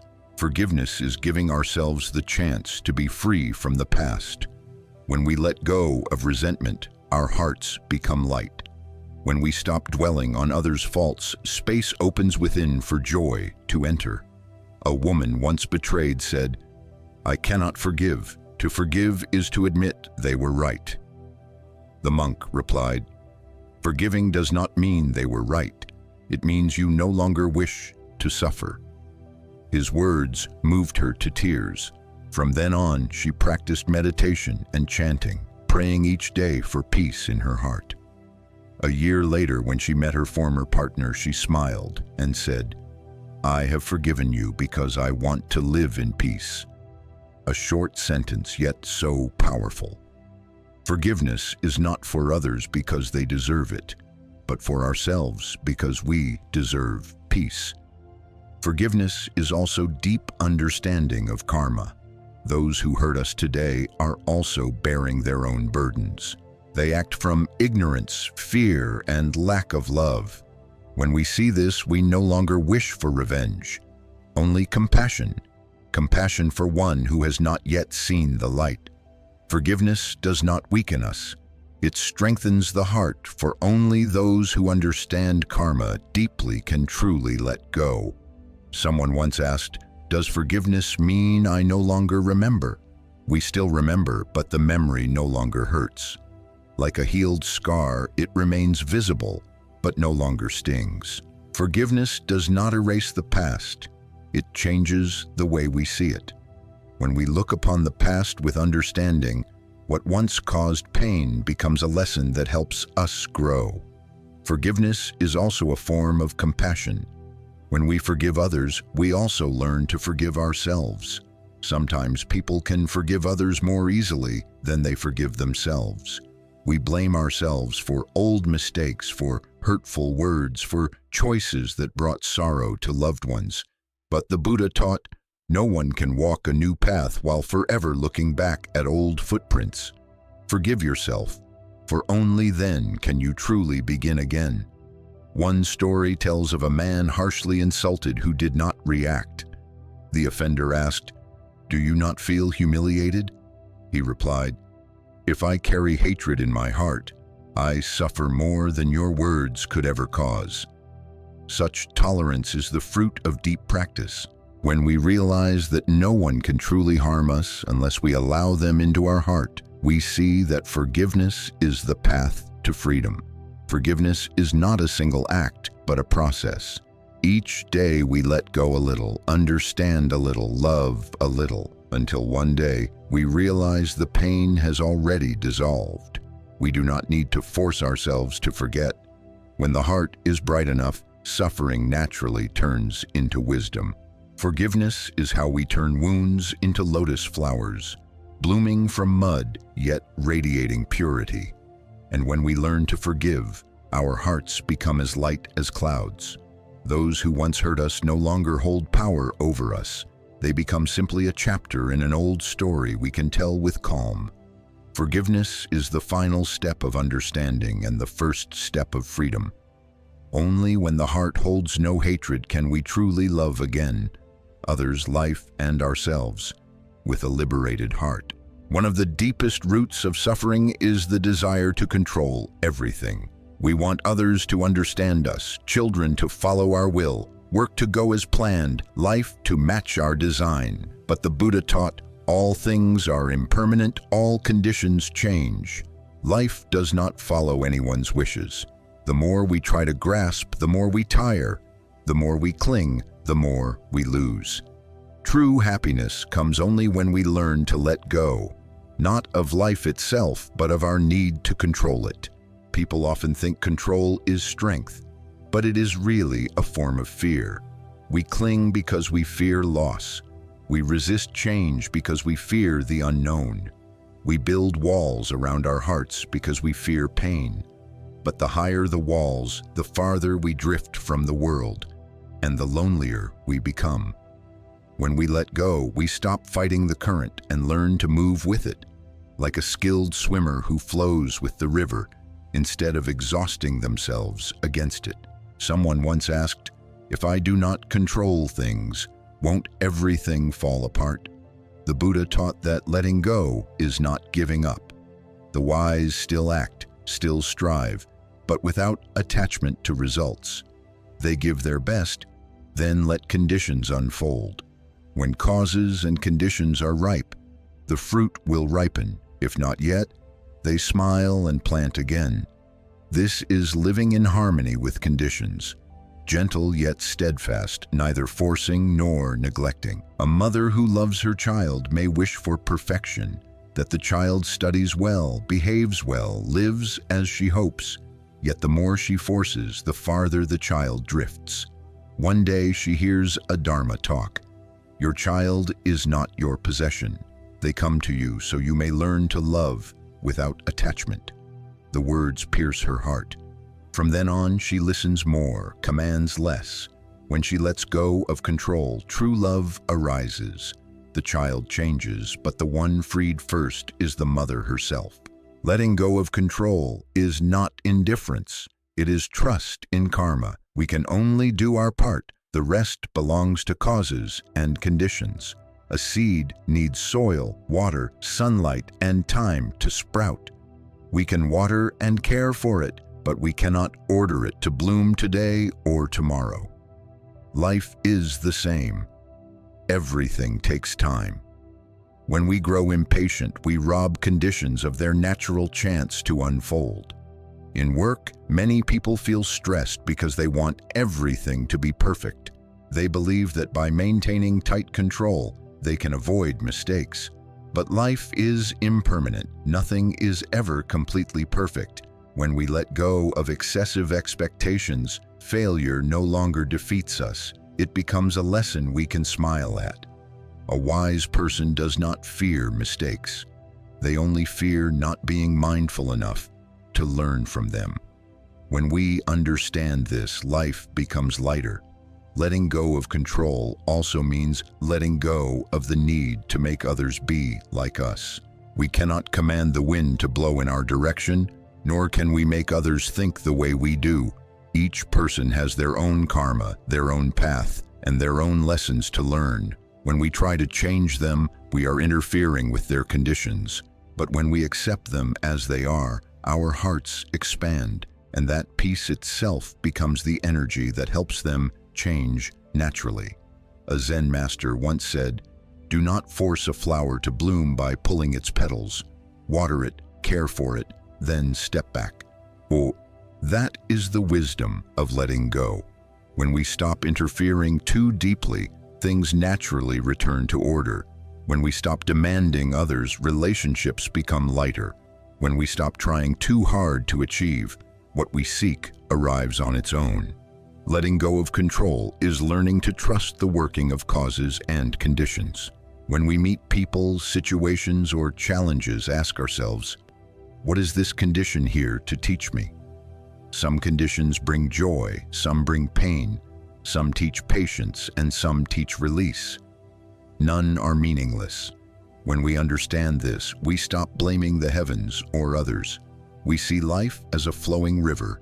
All we need to do is learn to swim, not to change the direction of the water. Letting go of control does not make us weaker, it makes us stronger. Only those who trust in karma and the wisdom of the universe have the courage to release. They understand that what cannot be forced often hides a mysterious order. When we let go, we begin to see the magic of conditions. The right people arrive, the right tasks become clear, and the right opportunities open. Everything comes in its own time. When we stop trying to force it, those who live in harmony with conditions have no fear. for they know that whatever happens, the universe continues in its natural order. Our task is simply to keep a straight mind, live kindly, and trust in karma. When we stop trying to control, peace arises. When peace arises, blessings follow. And when blessings are full, everything unfolds naturally. When we truly understand and live with the spirit of letting go, we see that life has never been against us. We were only trying to make it go our way. But when we learn to take one step back, smile, and say, "I let conditions lead the way," in that moment, we have already stepped into freedom. Nothing in this life lasts forever. The one who laughed with us yesterday may be gone today. Today's joy may become tomorrow's sorrow. Today's success may become tomorrow's memory. The Buddha taught, all conditioned things are impermanent. Impermanence is not a sad warning, but a gentle truth, reminding us to cherish the present and live mindfully amid constant change. People suffer because they try to hold on to what cannot be held. We want youth to last, loved ones to stay, happiness never to fade. But life is like clouds drifting and water flowing. No matter how we try, we cannot keep the shape of a cloud or stop the river's current. When we understand impermanence, we no longer fear loss, for we know that loss gives birth to renewal, and endings make space for beginnings. Like a flower that blooms and fades, its fading nourishes the soil for new seeds to sprout. A man once lost his beloved wife after many years together. Heartbroken, he visited her grave every day, unable to accept her passing. One day, a monk came, sat beside him, and pointed to the sky. "Do you see those clouds? Yesterday they were water, today they are clouds. Tomorrow they may become rain. Your wife is the same. She has only changed form, not disappeared." The man sat in silence. For the first time, he looked at the clouds differently, seeing in them the cycle of arising and ceasing, and the lesson of letting go. Impermanence teaches us to love without clinging, to cherish without binding. When we love someone, we do so knowing they may leave at any moment. That awareness makes us kinder in every instant. We no longer speak words that wound or miss the chance to say thank you or sorry, because we know that each day together is already a precious blessing. Impermanence also teaches us not to be arrogant in success or despair in suffering. Everything that comes will go, like rain that ends, like night that fades into dawn. When happy, remember that joy too will pass, so we don't cling too tightly. When sad, remember that sorrow won't last forever, so we don't fall into despair. Knowing this keeps the heart balanced between joy and pain. Once, a student asked a Zen master, "Master, how can I stay peaceful in this turbulent world?" The master smiled and pointed to the teacup in his hand. "See, the tea is hot, then warm, then cold. But the cup remains the cup. Your mind is the same. If you can keep it steady like the cup, then whether life is hot or cold, your heart will remain calm." A simple yet profound answer. Understanding impermanence also helps us let go of trivial attachments. A hurtful word, a misunderstanding, a small loss, all will pass. What we call a big problem today may, years later, be just a faint story. Knowing this, we stop overreacting and stop letting emotions drag us. We see that every feeling, no matter how strong, is just a cloud passing through the sky of the mind. Those who understand impermanence live deeply. They waste no time competing or comparing, for they know all things change. They use their energy to love, to learn, to live kindly. They do not wish life to be calm. They learn to be calm within life. When others rush, they slow down to admire the flowers by the road. When others argue, they smile, knowing nothing is worth losing peace over. Impermanence is also a reminder to live each day fully. Each morning we wake, we cannot be sure we will open our eyes again tomorrow. Knowing that, we stop waiting for someday to live, to love, to be kind. We live today as if it were our last, and by doing so, we live more deeply, more completely, more lightly. The Buddha taught, among all truths, impermanence is the key that opens the door to wisdom. When we see impermanence, we see the true nature of life. Nothing is worth clinging to, nothing worth fearing, nothing worth hoarding. We learn to smile at loss, to thank adversity, and to be grateful even for the unwanted. For all our conditions helping us grow. When we understand impermanence, we stop grasping what is leaving and stop fearing what is coming. We simply live mindfully in each breath, do our best in each act, and love with all our heart, without attachment to outcomes. Then, like a lake that becomes still when the wind stops, our hearts too become calm. When we understand impermanence, peace arises naturally. People often think happiness is something to be achieved in the end, when they have enough money, when their children are grown, when work is stable, when everything is settled. But the Buddha taught that happiness does not lie at the destination. It is found in the way we walk. The more we cling, the more we suffer. The more we let go, the closer happiness comes. Letting go is not losing. It is opening space for peace to enter. Many think letting go means giving up material things, but what we truly need to release are the inner attachments of the mind. A hurtful word from the past, an old grudge, a small pride. All these are like stones we carry in our pockets. The farther we walk, the heavier they become, though no one asks us to carry them. Just stop, open your hand, let the stone fall, and you feel light again. A meditation student once asked his master, "How can I suffer less?" The master smiled and said, "Let go." The student asked, "Let go of what?" The master replied, "Let go of the need to be right, the need to be understood, the need for life to go your way." The student was silent for a long time, then asked, "If I let go of everything, what will remain?" The master said, "You will remain peaceful, free, and whole." Letting go is not giving up. Those who know how to let go still live fully, still love, still work, but without attachment to results. They plant without demanding to harvest, give without waiting to receive, walk without needing to arrive. They understand that all things arise through conditions. When conditions are right, they appear.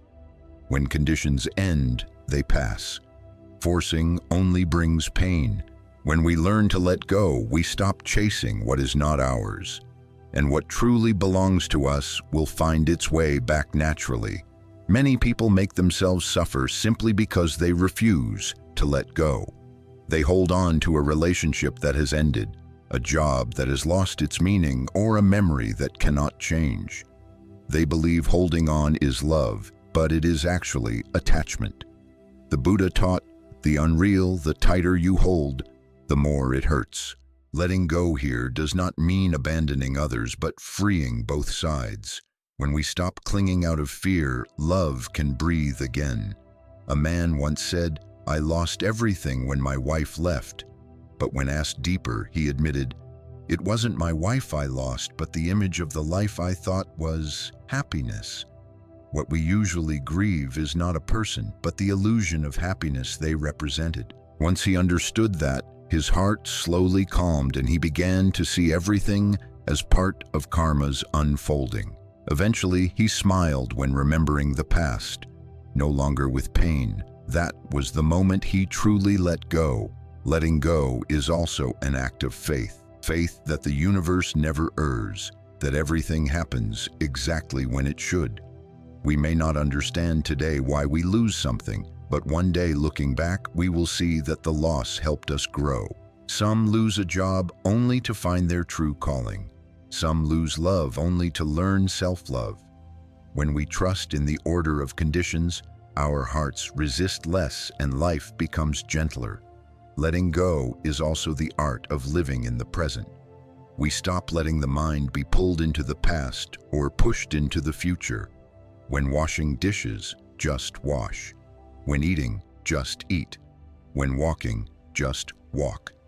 The mind no longer clings to if only or one day. Happiness exists only in the now. When we pause long enough to feel a cool breeze, a morning sunbeam, a small smile, we are living the happiness we once sought far away. Those who know how to let go are not indifferent. They live more deeply. They can cry, they can feel sadness, but their tears are pure, without resentment or blame. They see life like one standing by a river, watching the water flow without trying to hold it. Every drop carries a lesson, and we only need to smile and let it pass. The Buddha taught, one moment of letting go is one moment of peace. Each time we release a need to compete, we gain some peace. Each time we release an old resentment, we lighten our heart. Each time we release an expectation, we gain more freedom. Gradually, the mind becomes clear and the heart vast. Letting go does not happen in a day. It is a lifelong journey, practiced little by little each day. And one day, when we no longer wish to grasp anything, we will realize we have never truly lacked anything. Because happiness does not come from how much we keep, but from how much we can release. When we let go, we stop fearing loss. When we stop fearing loss, the heart is at peace. And when the heart is at peace, happiness naturally comes. Light as breath, gentle as the wind, yet staying long within the heart of one who knows how to live. Many people spend their whole lives seeking peace in money, love, fame, or distant travels. But the more they seek, the more tired they become, not realizing that what they search for outside has always been within. The Buddha taught, when the mind is still, the world is still. When the mind is restless, the world is restless. Peace is not when everything around us is quiet, but when our hearts remain undisturbed amid the storms of life. Some believe they can only be at peace when life goes smoothly, when others treat them well, when work succeeds, when family is harmonious. But if the mind is not peaceful, even in a silent room, the heart still stirs. And if the mind is calm, even in the marketplace, it is as still as a lake reflecting the moon. Peace does not come from how much we have, but from how we see what we have. Someone once said, I just want to go far away to a place where no one knows me, to find peace. Yet wherever he went, unrest followed, because what tires us is not the place, but the thoughts we refuse to let go of. When the mind is restless, even the quietest mountain brings no peace. When the mind is still, even in a crowded city, we are serene. Peace is not a destination. It is the path itself. A person with a calm mind does not let the world dictate their emotions. They know all things come and go. When praised, they do not rush to rejoice. When criticized, they do not rush to despair. They live like one standing on the riverbank, watching the current flow without diving in. Circumstances may change, people may come and go, but their mind remains steady as a mountain. That is the power of mindfulness. A Zen master once said, "The mind is like a lake. If the winds of life blow too hard, the water stays muddy. You will never see the moon." We often let our hearts be stirred by small things, a careless word, a glance, an unanswered message. These are only passing breezes, yet because our minds are fragile, they become storms. When we learn to pause and observe instead of react, the wind weakens and the water clears. Some believe peace means leaving the world behind, retreating to the mountains to escape trouble. But if the mind is unsteady, even on a mountaintop, troubles follow like a shadow. And if the mind is clear, even amid the noise of life, it can be a place of practice. Peace is not found in isolation, but in a heart free from anger, resentment, and comparison. In modern life, we are swept into the constant motion of work, social media, and complex relationships. The faster we run, the farther we drift from ourselves. Each day, take a few quiet minutes to return inward. Just sit still, breathe deeply, look into your heart, and realize you are still alive, still breathing, still capable of loving, understanding, and forgiving. That very moment is peace. The Buddha taught, there is no path to peace. Peace itself is the path. When we walk with a calm mind, every step is meditation. When we speak with kindness, every word is a sutra.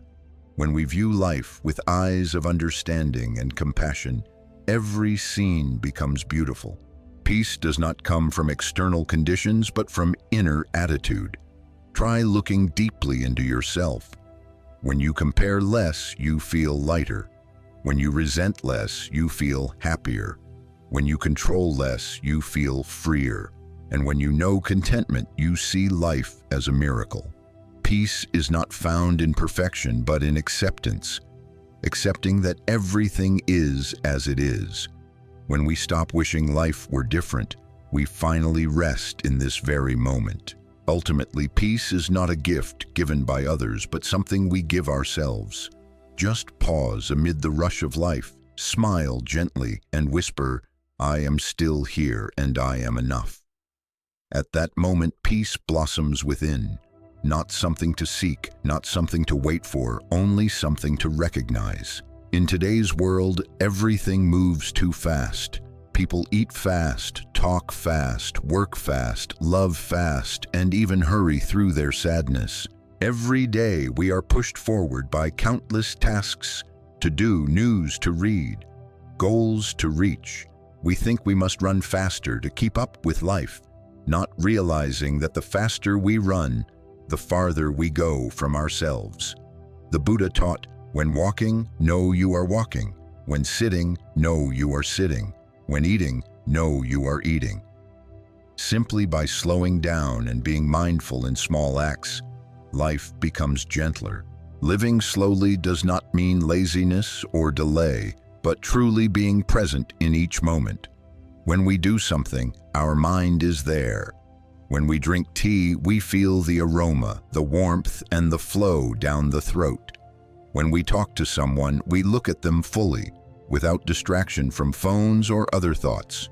These seemingly small acts are the moments of real connection between us and life.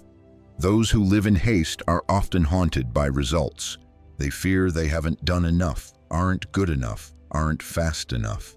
Yet in this race, they forget that the true value lies not in speed, but in depth. A flower does not bloom because it rushes, but because it has enough sun and time. Life is the same.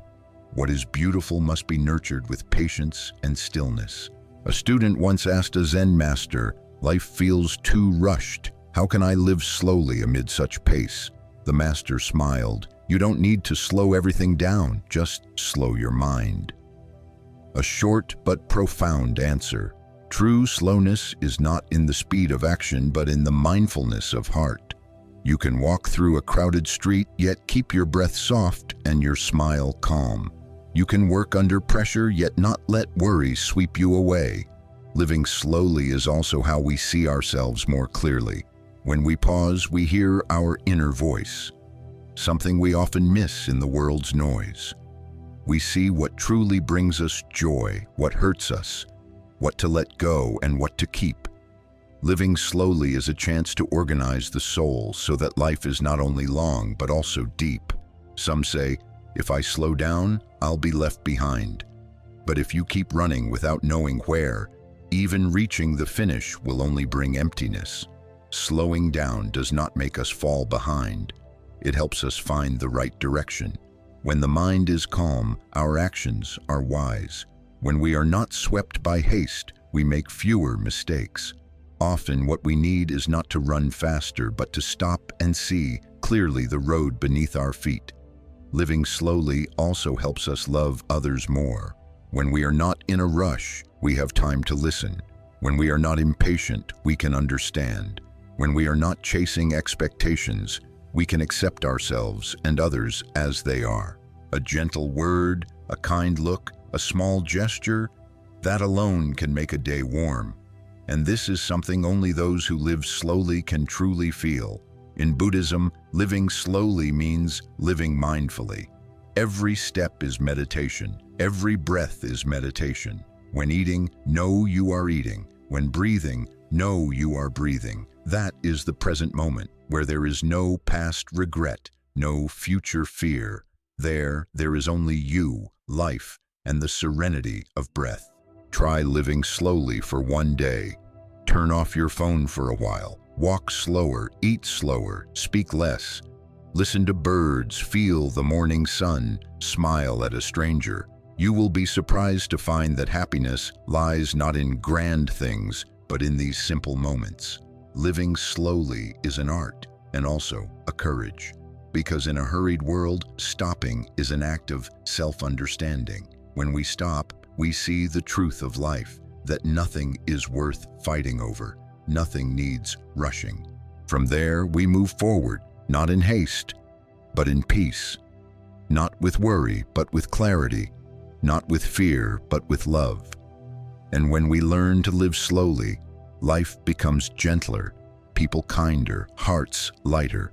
In that slowness, we find ourselves again, no longer driven by the noise of the world, but guided by the quiet rhythm of an awakened heart.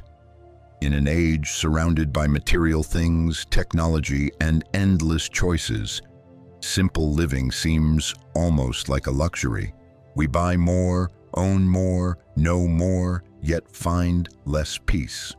The Buddha taught, "One who knows contentment is the richest of all." Simplicity is not deprivation. It is freedom from being ruled by possessions and desires. Simplicity means a tidy mind, a light heart, and a presence fully alive in each moment. Today, we are easily trapped in the cycle of more is better. Many believe happiness lies in having more money, more fame, more comfort, more affection. But the more we have, the more we fear losing. Our minds become like rooms packed with too many things, crowded, messy, with no space to breathe. Only when we clear away the excess do we realize that peace has always been there, hidden beneath the clutter. Simple living does not mean withdrawing from the world, but choosing to live consciously. With every item we buy, every word we speak, every act we take, we can ask, "Do I truly need this?" When we pause to ask, we may be surprised how much in our lives is unnecessary. We do not need everything to feel full. We only need enough to feel joy. There is a story of a young man who visited a famous Zen master. He asked, "Master, how can I live happily in such a complicated world?" The master smiled, handed him a teacup, and poured until the tea overflowed. The man exclaimed, "Master, the cup is full." The master replied, "Yes, like your mind. When it is too full, how can happiness enter?" The young man was silent for a long time, then bowed in gratitude. Living simply begins with letting go of unnecessary expectations, comparisons with others, and the craving for recognition. When we stop chasing external standards, we can finally hear the voice within, and we realize that happiness is not having more, but being enough. Those who live simply always have time for what truly matters. They are not swayed by superficial things. They make time for loved ones, for nature, and for moments of stillness within. They understand that the true value of life does not lie in what we possess, but in the serenity we feel each day. In a small home, a simple meal of boiled vegetables and hot soup can hold more peace than a lavish feast. An old chair, a quiet reading corner, an afternoon listening to the wind through the window. These are moments when the heart truly rests. When we stop chasing what is grand, we begin to see the beauty in what is small. Living simply is also a way of protecting the earth. When we consume less, waste less, and chase less after fleeting pleasures, we live more responsibly with all life around us. Simplicity is not just a personal choice. It is an act of love. Love for oneself, for others, and for the world. The Buddha taught that one who lives simply suffers less, because the root of suffering lies in greed and attachment. When we are no longer driven by desire, the heart becomes light as a cloud. When we need only what is essential, life becomes clear and breathable. Each breath, each smile, each meal becomes a miracle. One day we will realize that simplicity is not lack. It is sufficiency. When the house has fewer things, cleaning becomes easier. When the mind has fewer worries, sleep becomes deeper. When life has fewer desires, freedom becomes greater. Simplicity does not take away from us. It returns to us what is most precious: peace. Begin to live simply today. Clear a corner of your room. Turn off a notification. Say one less unnecessary word. Buy one less thing you don't truly need. Each time you let go of something unneeded, you reclaim a piece of your inner stillness. And one day you will see happiness was never far. It has always been here in a simple yet profound life, where every small thing is enough to make you smile and feel grateful. In the Buddha's teachings, gratitude is not merely a moral act, but the foundation of happiness. A grateful person is never poor, for they always see what they have. An ungrateful person is never content, for no matter how much they own, they still feel lacking. Gratitude is the shortest path to peace because it allows us to see life through the eyes of love and awareness. Life is never short of beauty. It is only that our hearts are not still enough to see it. A morning can be a miracle. A simple meal is a blessing. A friend who understands is a precious gift. A peaceful breath is worth bowing in thanks for. The Buddha taught each breath is a return, and each return is a chance for gratitude. Gratitude is not waiting until we have enough to be thankful. It is finding enough in the smallest things. Someone once asked, "Master, I have nothing to be grateful for. My life is full of suffering." The Zen master smiled. "You can still breathe, walk, hear, and see. Are these not reasons for gratitude?" We often forget that simply being alive is already a great gift. Many lying on hospital beds would trade everything for one more healthy day, while we, in ordinary moments, still complain of lack. Gratitude is the medicine that heals resentment. When something goes wrong, instead of asking, "Why me?" ask, "What is this teaching me?" With that shift, suffering becomes a teacher. Failure teaches the value of effort. Loss teaches us to cherish the present, and those who hurt us teach us forgiveness. Being grateful even for adversity is how we grow in wisdom. There is a story of a blind man in a village who always smiled. When asked why, he said, "I am grateful I am not deaf." One day, he met a deaf man who was also cheerful. The deaf man said, "I am grateful I can still see." They both laughed. Outsiders saw two disabled men and could not understand that they were the richest of all, for they had found happiness in what remained, not in what was lost. Gratitude is also how we steady the mind amid life's changes. When we gain something, be grateful so pride doesn't arise. When we lose something, be grateful so sorrow doesn't consume us. When we meet good people, gratitude nurtures love. When we meet difficult ones, gratitude teaches patience. A grateful heart sees blessings everywhere and meets goodness wherever it goes, for gratitude itself is fertile ground where all virtues grow. In every relationship, gratitude is the strongest bond.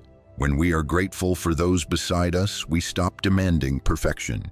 When we are grateful to our parents, we complain less and cherish every moment we can care for them. When we are grateful to our children, we raise them with love instead of control.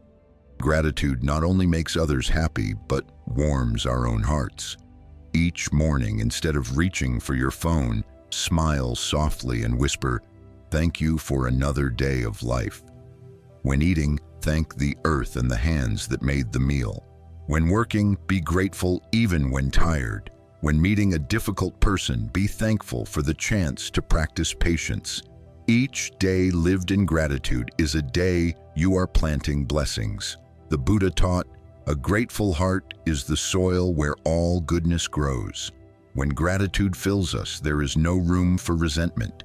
When gratitude arises, the mind naturally turns toward goodness. When gratitude flows from within, peace radiates outward, warming all who come near. Gratitude is not just words spoken, it is a way of living. It is in how we treat others gently, cherish each moment, and refuse to waste life. When we are grateful, we no longer compare, compete, or fear. We see meaning in everything, no matter how small or fleeting. And then life becomes wondrous. A breeze makes us smile, a raindrop soothes our heart, for we understand that all of it is a gift of existence. The grateful person does not need to search for happiness, for they are already living in it. They do not wait for something grand, for they see the beauty in what is small.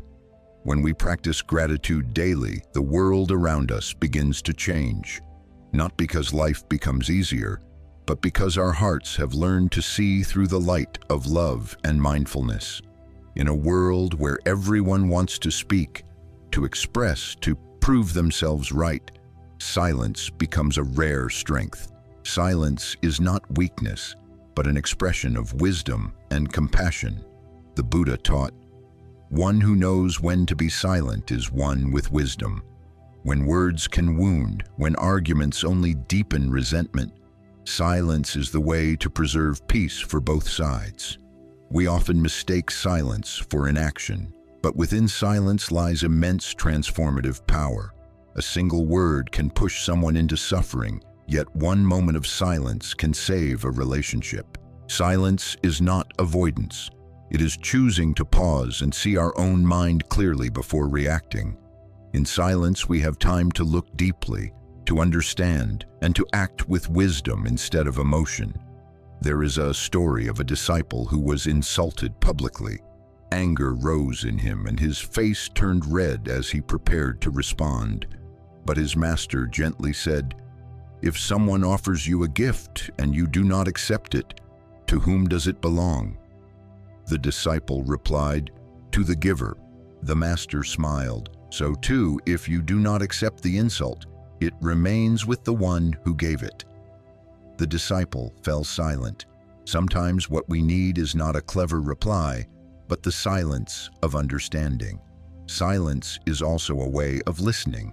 In silence we hear more clearly, not only others' words, but also the voice of our own heart. When others speak, we often rush to respond, to defend, to counter. But when we listen with a still mind, we hear not only their words, but also their pain, their fear, their longing behind the words. And only when we listen with compassion can healing begin. A Zen master once said, "One who truly listens relieves suffering for both the speaker and the listener." When we listen mindfully, the heart does not judge, interrupt, or intrude. We simply stay present. That presence is the greatest gift we can offer another. In this era, people lack true listening more than love itself. Silence also helps us face ourselves.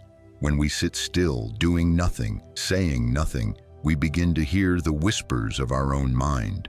At first, it may be noise, worry, fear, regret. But if we do not run away, if we just sit and look deeply, the noise gradually softens, revealing a vast quiet beneath it all. That quiet space is our true, luminous, and peaceful nature. In a noisy world, silence is our way home. Not silence out of fear, but silence to preserve energy. Not silence to withdraw from life, but silence to see life as it truly is. The wise do not need many words, for they know words cannot replace experience. They choose to speak when it brings peace, and to be silent when it does too. The Buddha taught, Words are like honey when spoken at the right time and place. Sometimes a gentle word is stronger than 1,000 shouts. Sometimes silence at the right moment carries more truth than 100 explanations. The true practitioner does not seek to persuade. They let their peace speak for them. When our hearts are calm, others can feel it, even if we say nothing. Try practicing silence each day. Spend a few minutes without speaking, without music, without looking at your phone. Just sit, just breathe, just feel your own presence. Gradually, you will find that silence is not frightening, but sweet. It is like a clear stream flowing through your heart, washing away all sorrow, leaving clarity and lightness behind. Those who know silence do not need to win every argument, for they understand that the greatest victory is keeping peace within. Those who know how to listen do not need to be right, for they know everyone carries a hidden pain that longs to be understood. When we know how to be silent at the right moment, when we listen with compassion, we not only dissolve conflict, but also plant seeds of peace in the hearts of others. And when silence becomes a natural part of us, we realize that not every question needs an answer. Not every mistake needs judgment. Not every conversation needs victory. Sometimes a gentle gaze, a soft smile, or a moment of understanding silence is enough. In silence, compassion speaks without words, and in listening, love is given without promise. Every person carries memories, some warm enough to make us smile, others painful enough to keep us awake at night. We think time has passed, yet many still live in the past, in regret, in resentment, in endless what-ifs. The Buddha taught, the past is gone, the future not yet come, only the present is life. Yet most of us lose the present by clinging to what no longer exists. Letting go of the past is not forgetting, but no longer letting it control us. Some wounds cannot be erased, but we can choose not to let them hurt us further. Many live trapped in memories of betrayal, loss, or abandonment, unconsciously building walls that block new joy. They carry old shadows, letting what is gone continue to cause pain. But the past, whether beautiful or sad, is only a shadow. Holding on to it is like trying to grasp smoke. There was once a man who could not move on after his wife's death. Every day he sat before her altar, tears falling onto her photo. One day, a monk came to visit and softly said, "If she loves you, she would not want to see you suffer. She is gone, but her love remains. Let her rest by learning to rest yourself." The man was silent. He never stopped remembering her, but from that day on, he smiled when lighting incense, because he understood that letting go is not forgetting, but continuing to live with gratitude. The past is like a book already read. If we keep rereading one page, we will never know the rest of the story. Some stay stuck in the past thinking, if only I had done things differently. But at that moment, we did our best with the understanding we had. Regret now changes nothing. It only steals today's peace. When we accept that the past cannot change, we begin to be free. The Buddha taught, everything changes, even suffering. The past is like a river. You cannot bathe in the same water twice. What has happened, good or bad, is a condition now complete. Holding it in the heart is like keeping a withered flower. The tighter we hold, the faster it decays. Let it fall to the earth, and from it will grow new seeds of understanding and peace. Someone once asked a Zen master, "Master, how can I forget the one who hurt me?" The master replied, "You don't need to forget. You only need to stop retelling that story every day." The past lives on because we keep repeating it. Each recollection reopens the wound. But if we stop and focus on what we have now, a breath, a meal, a loved one, we will see that the present is gentler than we thought. Letting go of the past is not denying what has happened, but learning to see it with new eyes. View your wounds as marks of growth. Through suffering, we learn compassion. Through loss, we learn appreciation. Through separation, we learn to cherish. Every memory, no matter how painful, contains a seed of wisdom, if we are still enough to see it. In meditation, there is a beautiful contemplation.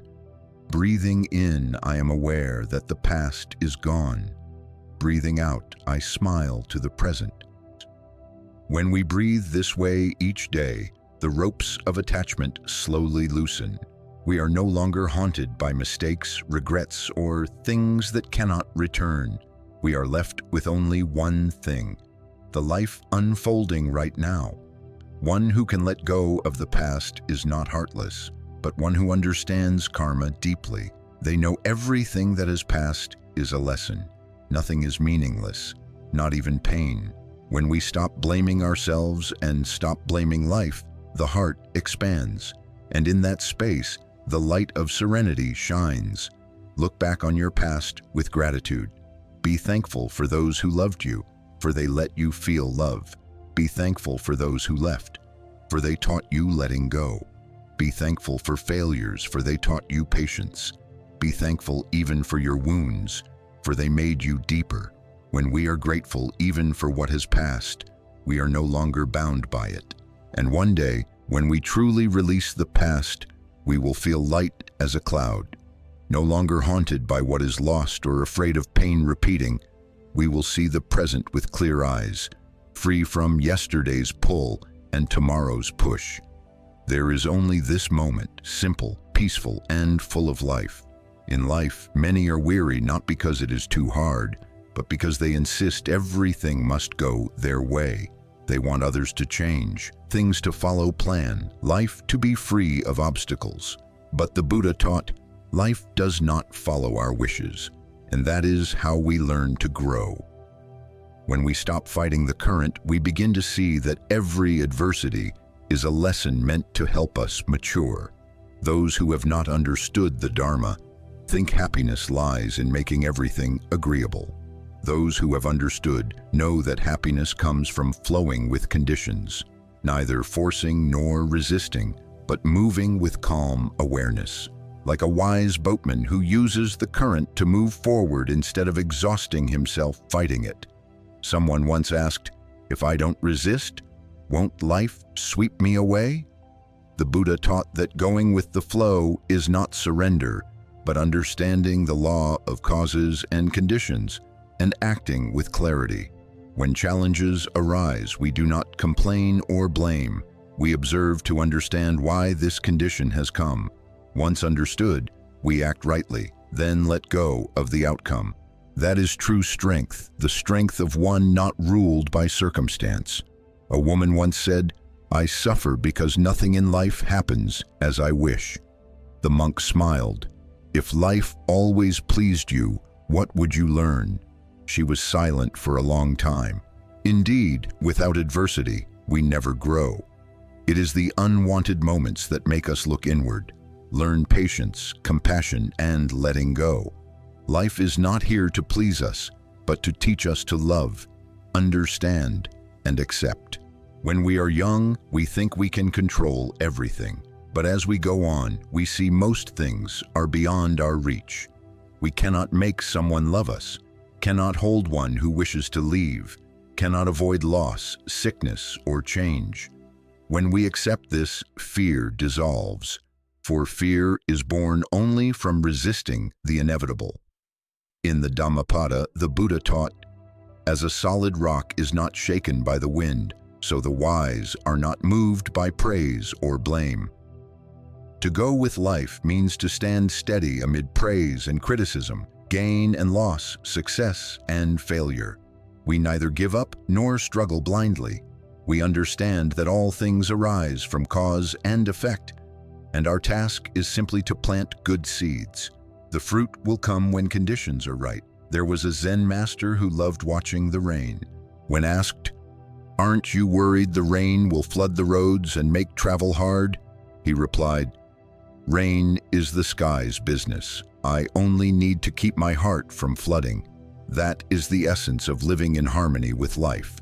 For what we can control is not rain or sun, but our heart beneath them.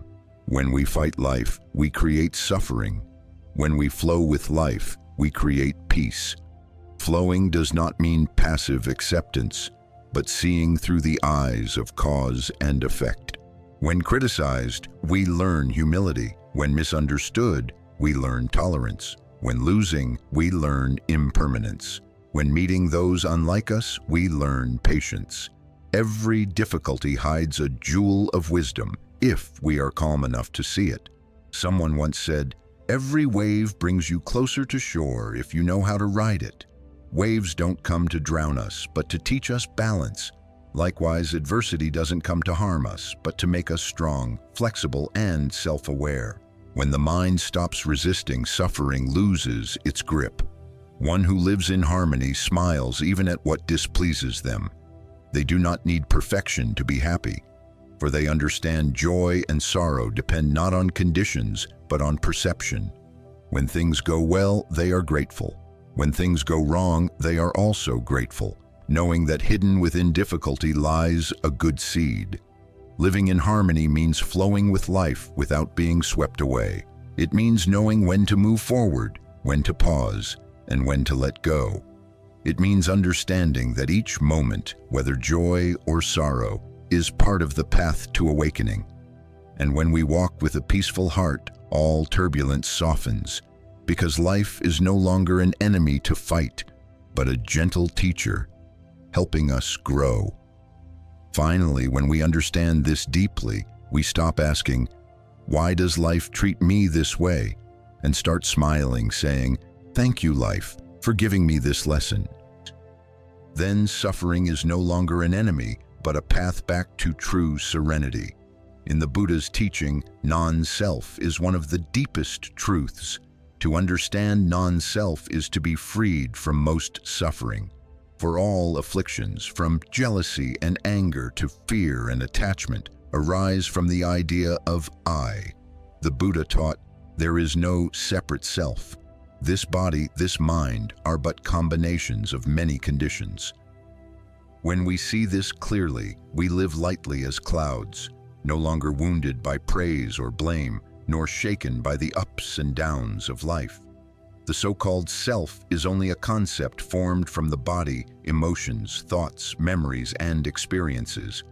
Yet all these change every moment. The body of yesterday is not the body of today. The sadness of morning gives way to the joy of afternoon. So who am I? Looking deeply, we see that nothing within truly is I. It is like a river. The water always flows and changes, yet we call it by a fixed name. Non-self does not mean non-existence. It means seeing clearly that everything only exists through interdependence. This I exists thanks to the breath of air, the light of the sun, food from the earth, and the love of others. Nothing is truly ours. When we eat a grain of rice, we are eating the rain, the wind, the sunlight, and the labor of countless beings. Understanding this, our hearts become humble and filled with gratitude. Those who do not understand non-self live in attachment to self. They are easily hurt when unacknowledged, quick to anger when insulted, and saddened when things don't go their way. They think everything is about me, but when we understand non-self, we realize nothing truly belongs to us. A compliment is only sound passing through air. A criticism is the same. If we do not grasp them, both dissolve. The I that craves praise and fears blame is the root of suffering. Someone once asked, if there is no self, how can we live and work? The Buddha taught, there is no self, but there is cause and condition. This means we still act, love, and work wholeheartedly, but without clinging to, I am the doer. When we help others, we do so with compassion, not expecting reward. When we succeed, we are grateful for the supporting conditions, not proud. When we fail, we learn, not self-blame. Without a self to defend, life becomes profoundly light. A Zen master once said, before studying the way, mountains are mountains and rivers are rivers. While studying the way, mountains are no longer mountains, and rivers no longer rivers. After enlightenment, mountains are again mountains, and rivers are again rivers. The meaning is this: before understanding non-self, we see life through the ego. While learning, we see all as illusion. But when truly awakened, we live in the ordinary world with an unbound heart, still acting, still loving, but no longer clinging. Non-self is also the ground of compassion. When we see there is no real boundary between self and other, we begin to love as ourselves. The suffering of others is no longer separate. It is the shared suffering of all beings. When they hurt, we hurt. When they are peaceful, we are peaceful. This vision of non-self opens boundless love. No hatred, no resentment, only understanding and care. Understanding non-self, we stop competing and proving ourselves right. For as long as there is I, there is opposition. As long as there is me and them, there is division. When the self dissolves, the world becomes peaceful. Praise and blame alike are conditions that help us see our mind more clearly. Thus, we stop reacting and simply observe.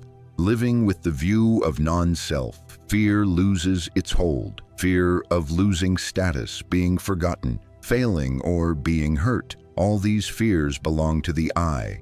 When that I quiets, the heart becomes free. We live honestly, speak honestly, love honestly, with nothing to hide. For there is no one left to protect, no image left to preserve. We live as naturally as the breath itself, gentle and free. Someone once asked the Buddha, "What is the greatest happiness?" He replied, "To see no self in all phenomena, and to see that all phenomena are not yours." It sounds distant, yet it is close. When we no longer cling, we realize that everything, including ourselves, is passing. And in that flow, suffering ends. Non-self does not deny the person. It reveals that we are part of the whole. Seeing this, our hearts no longer have boundaries. We live in the world without fearing it. Love without needing to be loved back.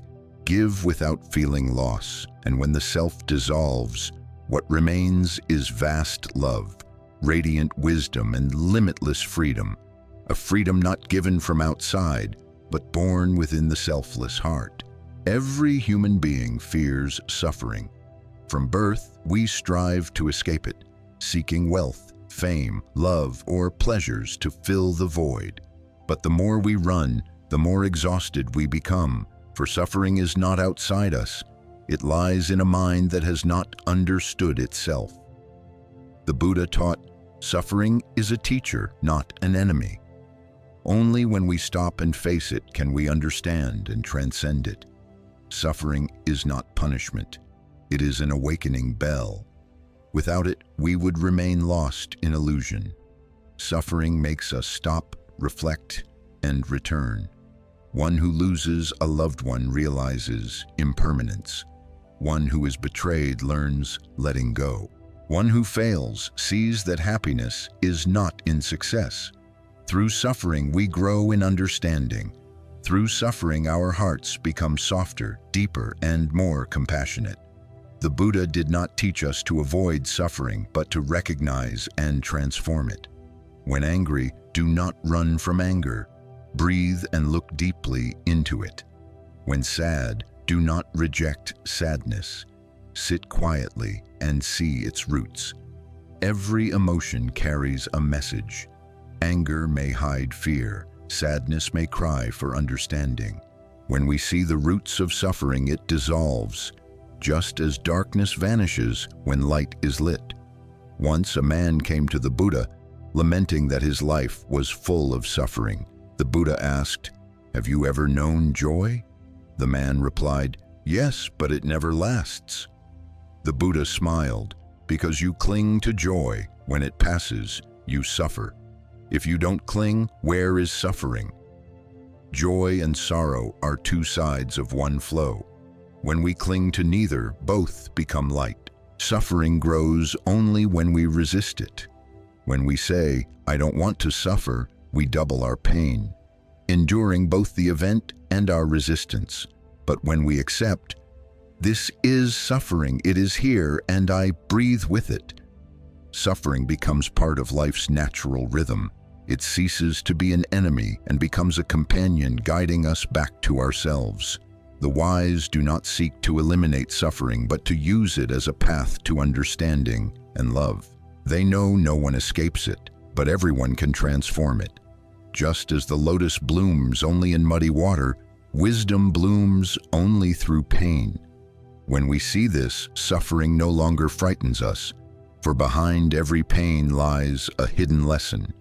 In the sutras, the Buddha described 3 kinds of suffering: the suffering of birth, aging, illness, and death, the suffering of change, and the suffering of attachment.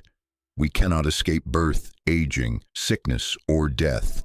They are natural laws. But we can suffer less by seeing impermanence. Whenever we cling, this person must stay, this health must last, this peace must not end, we bind ourselves to illusion. Seeing impermanence, the heart becomes light. A monk was once asked, "How can I be at peace while suffering remains?" He answered, "When you know that suffering too is impermanent, peace has already begun." Those words are like a small lamp in the dark, for indeed, suffering never stays. It comes to teach, then goes. Our task is not to chase it away, but to open our hearts to understand it. When understanding arises, suffering no longer pulls us down. We pass through it and reach the other shore where peace awaits. When we look deeply into suffering, we will see that hidden within it is love. One who has been hurt by abandonment understands the value of presence. One who has suffered from misunderstanding learns how to listen. One who has experienced loss knows how to cherish what is still here. Without suffering, we cannot love deeply, and without love, we cannot truly be at peace. The Buddha taught, transform suffering into understanding, understanding into love, and love into peace. This is the only path through suffering that does not drown us in it. When we practice breathing, observing, and embracing suffering with mindfulness, we begin to feel the softening within our hearts. Anger loses its sharpness, sadness its weight. The heart grows wider, lighter, and from that, peace blooms like a lotus in the rain. Life will never be free of suffering, but we can be free of fearing it. When we no longer fear, suffering becomes just part of the flow, like night is part of day. We don't need to avoid the night. We only need to light a lamp, and that lamp is mindfulness, wisdom, understanding, and love. When this light is kindled within, we can smile amidst pain, not because pain disappears, but because we have learned how to walk through it with steady steps and a peaceful heart. In life, people constantly chase happiness, yet the more they chase, the further it seems. We believe that having more money, more love, more success will make us happy. But the more we have, the more we fear losing it. True happiness does not lie in what we hold, but in our capacity to know sufficiency and to let go. The Buddha taught, one who knows contentment is the richest. One who lets go is the freest. Knowing contentment does not mean giving up, but not letting greed rule the heart. We still work, contribute, and grow, but without losing peace over what we lack. When we realize that just having a roof over our head, a breath to draw, a loved one to smile with, that is already a great blessing. Knowing enough is seeing grace in the smallest things. It is tasting the warmth of earth and sky in a cup of tea, feeling gratitude for both the cook and the conditions that brought a meal into being.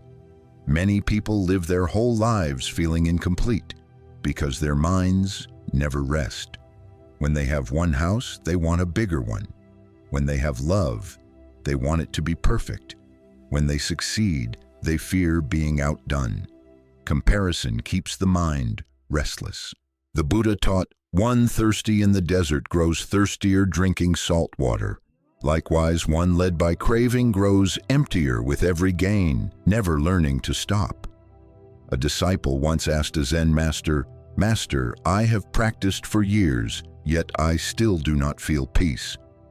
The master asked, "What do you still want?" The disciple replied, "I want enlightenment." The master smiled gently. "That very wanting keeps you from peace." See, it sounds paradoxical, but is deeply true. Even in practice, if we still want something for ourselves, we are still clinging. And where there is clinging, there is no true freedom. Letting go does not mean giving up everything, but freeing the heart from attachment to anything. When we release resentment, the heart feels light. When we release expectations, the breath eases. When we release the need to be right, to be praised, to be loved, we touch real serenity. Many think letting go is loss, but in truth, letting go is gain, the gain of freedom from our own chains.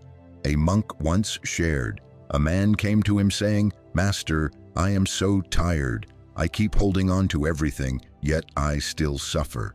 The master asked, "If you are holding a hot coal, how do you stop the pain?" The man said, "I drop it." The master nodded. "Exactly. But how many burning coals are you holding in your life without realizing it?" Every grudge, every attachment, every insistence on being right is a burning coal. Only by letting go do we feel cool again. People fear losing, yet some things must be lost to be gained. Lose ego, gain freedom. Lose stubbornness, gain peace. Lose envy, gain genuine joy. Life is impermanent. Holding does not make it last. Losing does not always bring pain. Understanding this, we live more lightly, watching life drift by like clouds and pass like wind. Contentment brings gratitude. Letting go brings liberation. Together they form true happiness, quiet, steady, and born from within. It is the gentle peace of waking without worry, sleeping without regret. It is the joy of seeing another's success and feeling happy as if it were our own, or seeing another's mistake and responding with compassion, not judgment. One day, sitting in a small garden, we may suddenly realize happiness was never far.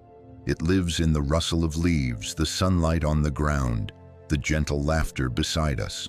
When the mind knows enough, every scene is beautiful. When the heart lets go, every step is light. A man once asked the Buddha, "Lord, where should I seek happiness?" The Buddha replied, "Happiness is not something you find. It is what you recognize when you stop searching.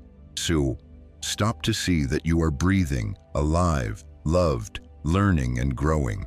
Stop to realize that life has never been lacking. Only your heart has been restless. When we understand contentment and letting go, we live lightly in this world like the wind, no longer afraid of loss or change. For one who knows enough lacks nothing. One who lets go suffers no more." In that simplicity, we find deep joy, not from gaining more, but from needing less. Less greed, less anger, less grasping. When the heart is no longer burdened, every breath becomes a miracle of life, and even a brief life feels full of peace. Among all the Buddha's teachings, compassion is the root of all goodness. Wisdom without compassion is cold intellect. Compassion without wisdom can become blind sentiment. The Buddha taught, "Compassion and wisdom are like two wings of a bird. Without either, it cannot fly." When our hearts open with true love, the mind naturally becomes clearer, lighter, and more at ease. Compassion is not pity, but deep understanding that everyone suffers in their own way. When we truly see another's pain, our anger dissolves, because understanding is the foundation of love. Without understanding, we cannot love rightly. The one who speaks harshly may be suffering from unhealed wounds. The one who acts badly may be trapped in fear and lack of love. Seeing this, we no longer react. We only wish them peace. A monk once said, When you see someone err, do not rush to call them foolish. Remember, there was a time you too were lost. A simple sentence, yet it holds the heart of the Dharma. None of us are perfect. At times we are clear, at times confused, at times kind, at times mistaken. Knowing this, we judge less and embrace more. Compassion does not make us weak, it makes us strong in the gentlest way, like water that can pierce stone without ever needing to fight. Someone asked, "If I am always compassionate, won't others take advantage of my kindness?" The Buddha taught, "What others do is their karma, but what mind you keep is your karma." Compassion is not to please anyone, but to keep our heart from being poisoned. When we choose love, we are not doing a favor for others, but saving ourselves from anger, hatred, and the darkness within. Those who truly possess compassion do not need many words, yet everyone feels peace in their presence. They do not argue, do not try to prove, do not compete. They simply smile, listen, and act quietly. The power of compassion does not lie in speech, but in the gentle energy it radiates. A compassionate gaze can soothe a storm of anger. A kind word can save someone from despair, and a small act done with a pure heart can change another's entire life. There is a story of a man who saw a scorpion fall into the water. He reached out to save it but was stung. Someone nearby asked, "Why do you still save it even though it stung you?" He replied, "Its nature is to sting. My nature is to save. I will not let its action make me lose my own nature." That is the spirit of compassion, doing good not because others deserve it, but because our heart is kind enough. When we live with compassion, every relationship becomes lighter. We no longer need others to change for us to feel at ease. We only need to change the way we see, and everything softens naturally. Compassion is not one-way giving, but a two-way flow. When we love others, we also heal ourselves. Because when love fills the heart, there is no room for anger or sorrow to dwell. In the Metta Sutta, the Buddha taught, "Let your love flow like water, embracing the whole world, without distinction of near or far, friend or foe." When the heart opens like that, happiness no longer depends on anything outside. A compassionate person lives in the world without trying to be loved, for they themselves are the source of love. Like sunlight, they shine without choosing where to shine. Compassion is not only for people, but for all beings, for the earth, for every breath. When we are grateful for the wind that blows, the water that flows, the trees that bloom, we are practicing compassion.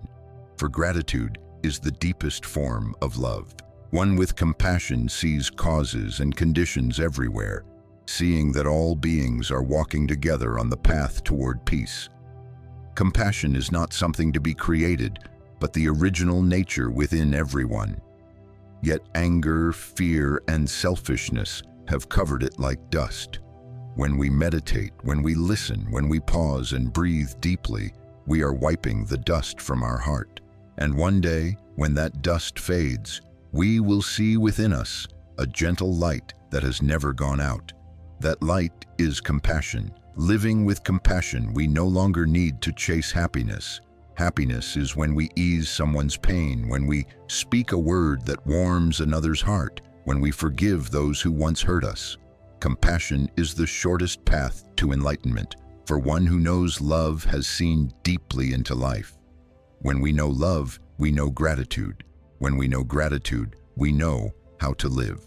And when we live with compassion, we no longer need to seek heaven, for heaven has already blossomed within our heart. In today's hurried world, people may know many things but have forgotten how to truly live. We live in worry, racing with work, time, and endless goals.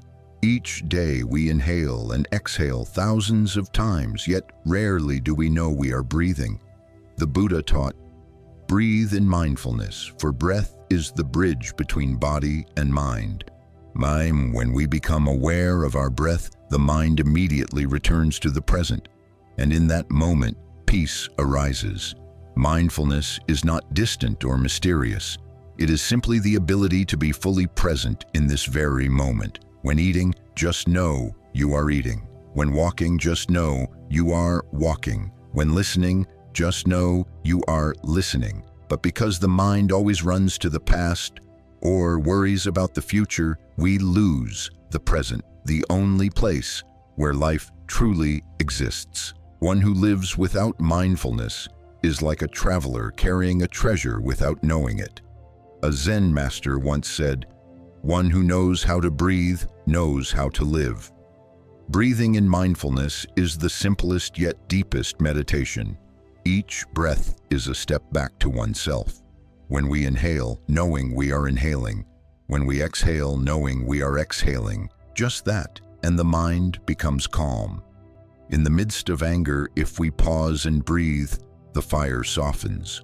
In sadness, if we return to our breath, the mind untangles. Mindfulness helps us recognize without judging. When sad, we do not chase the sadness away. We simply look at it with calm awareness. When angry, we do not hate the anger. We simply note, "This is anger and I am breathing with it." Thus, we are no longer ruled by emotions but become their observer. That awareness itself is wisdom. The Buddha taught, "You need not seek wisdom far away. To see clearly, each movement of the mind is wisdom." Many think meditation belongs only to temples or mountains, but in truth, meditation is breath, step, and every small act of daily life.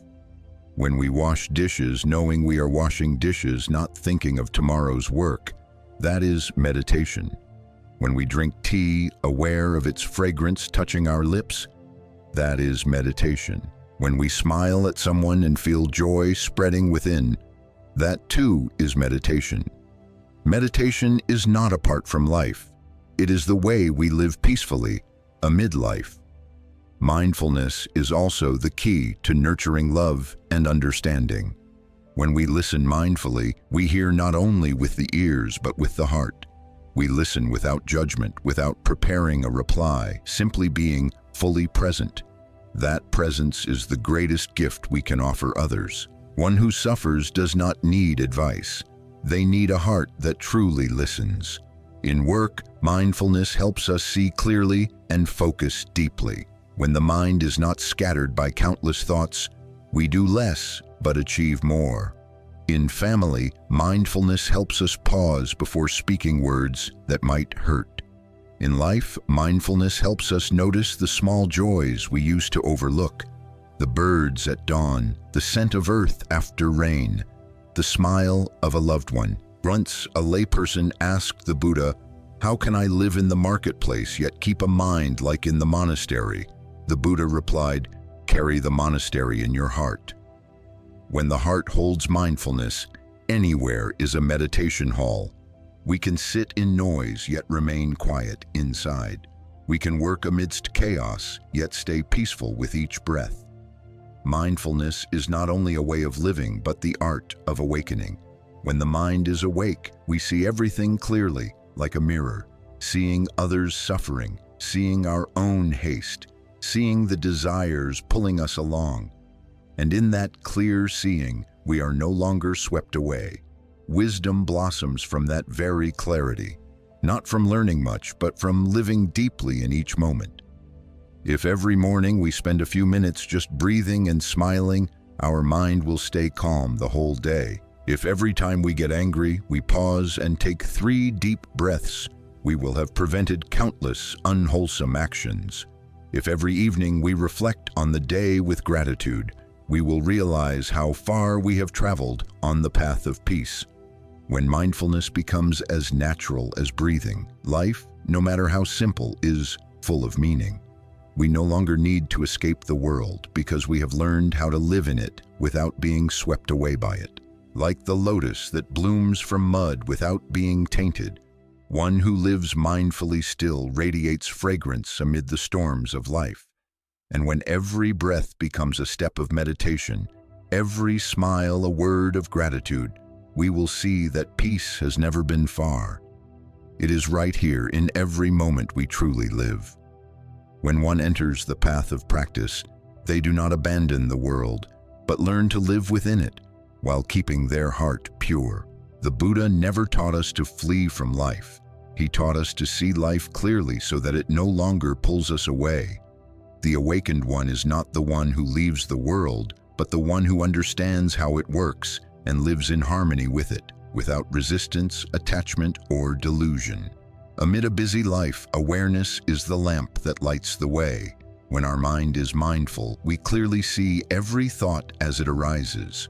When anger appears, we know anger is there. When desire arises, we know craving is present.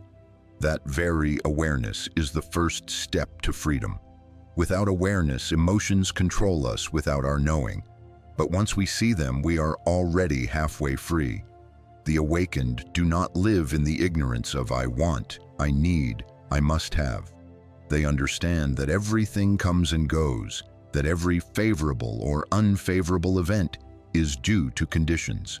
They still work, love, and live fully, but without letting the heart cling to results.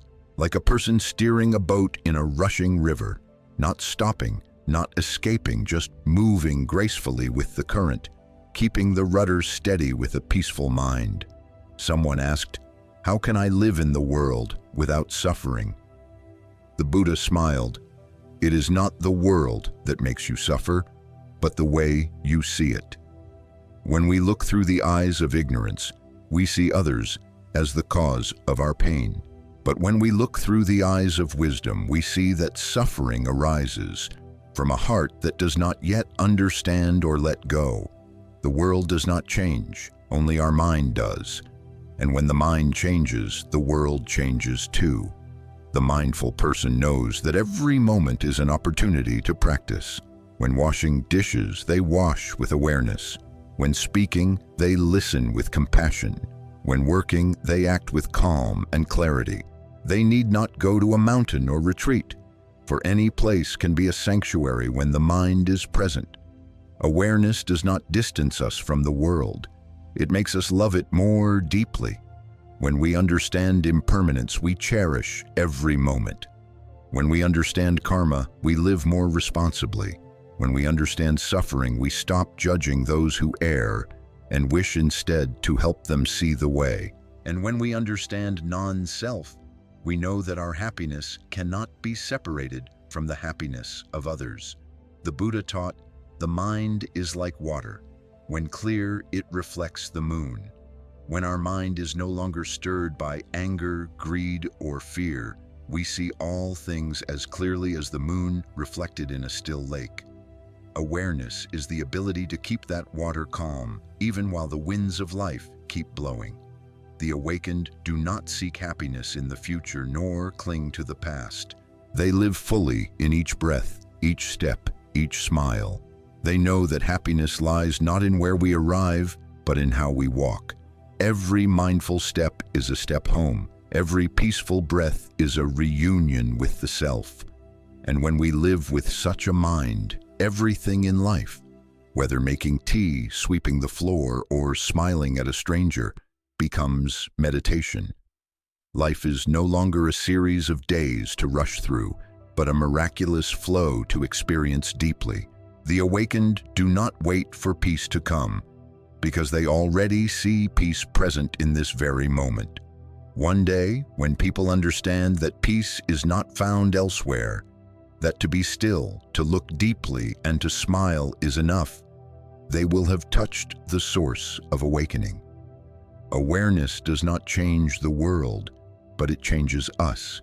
And when we change, the world becomes gentle, kind, and full of love.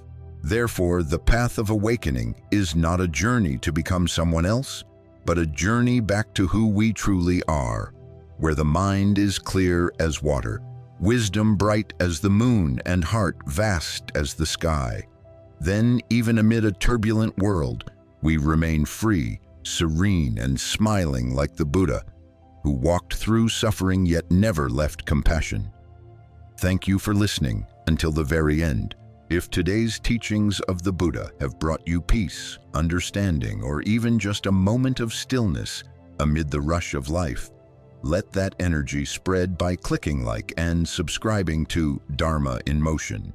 Every share and every comment is not just support, but a seed of goodness that helps the Dharma reach more people who need the light of awareness. Let us together build a space where hearts can be calm, minds clear, and compassion wide. For only when the mind is at peace can the world around us truly be peaceful.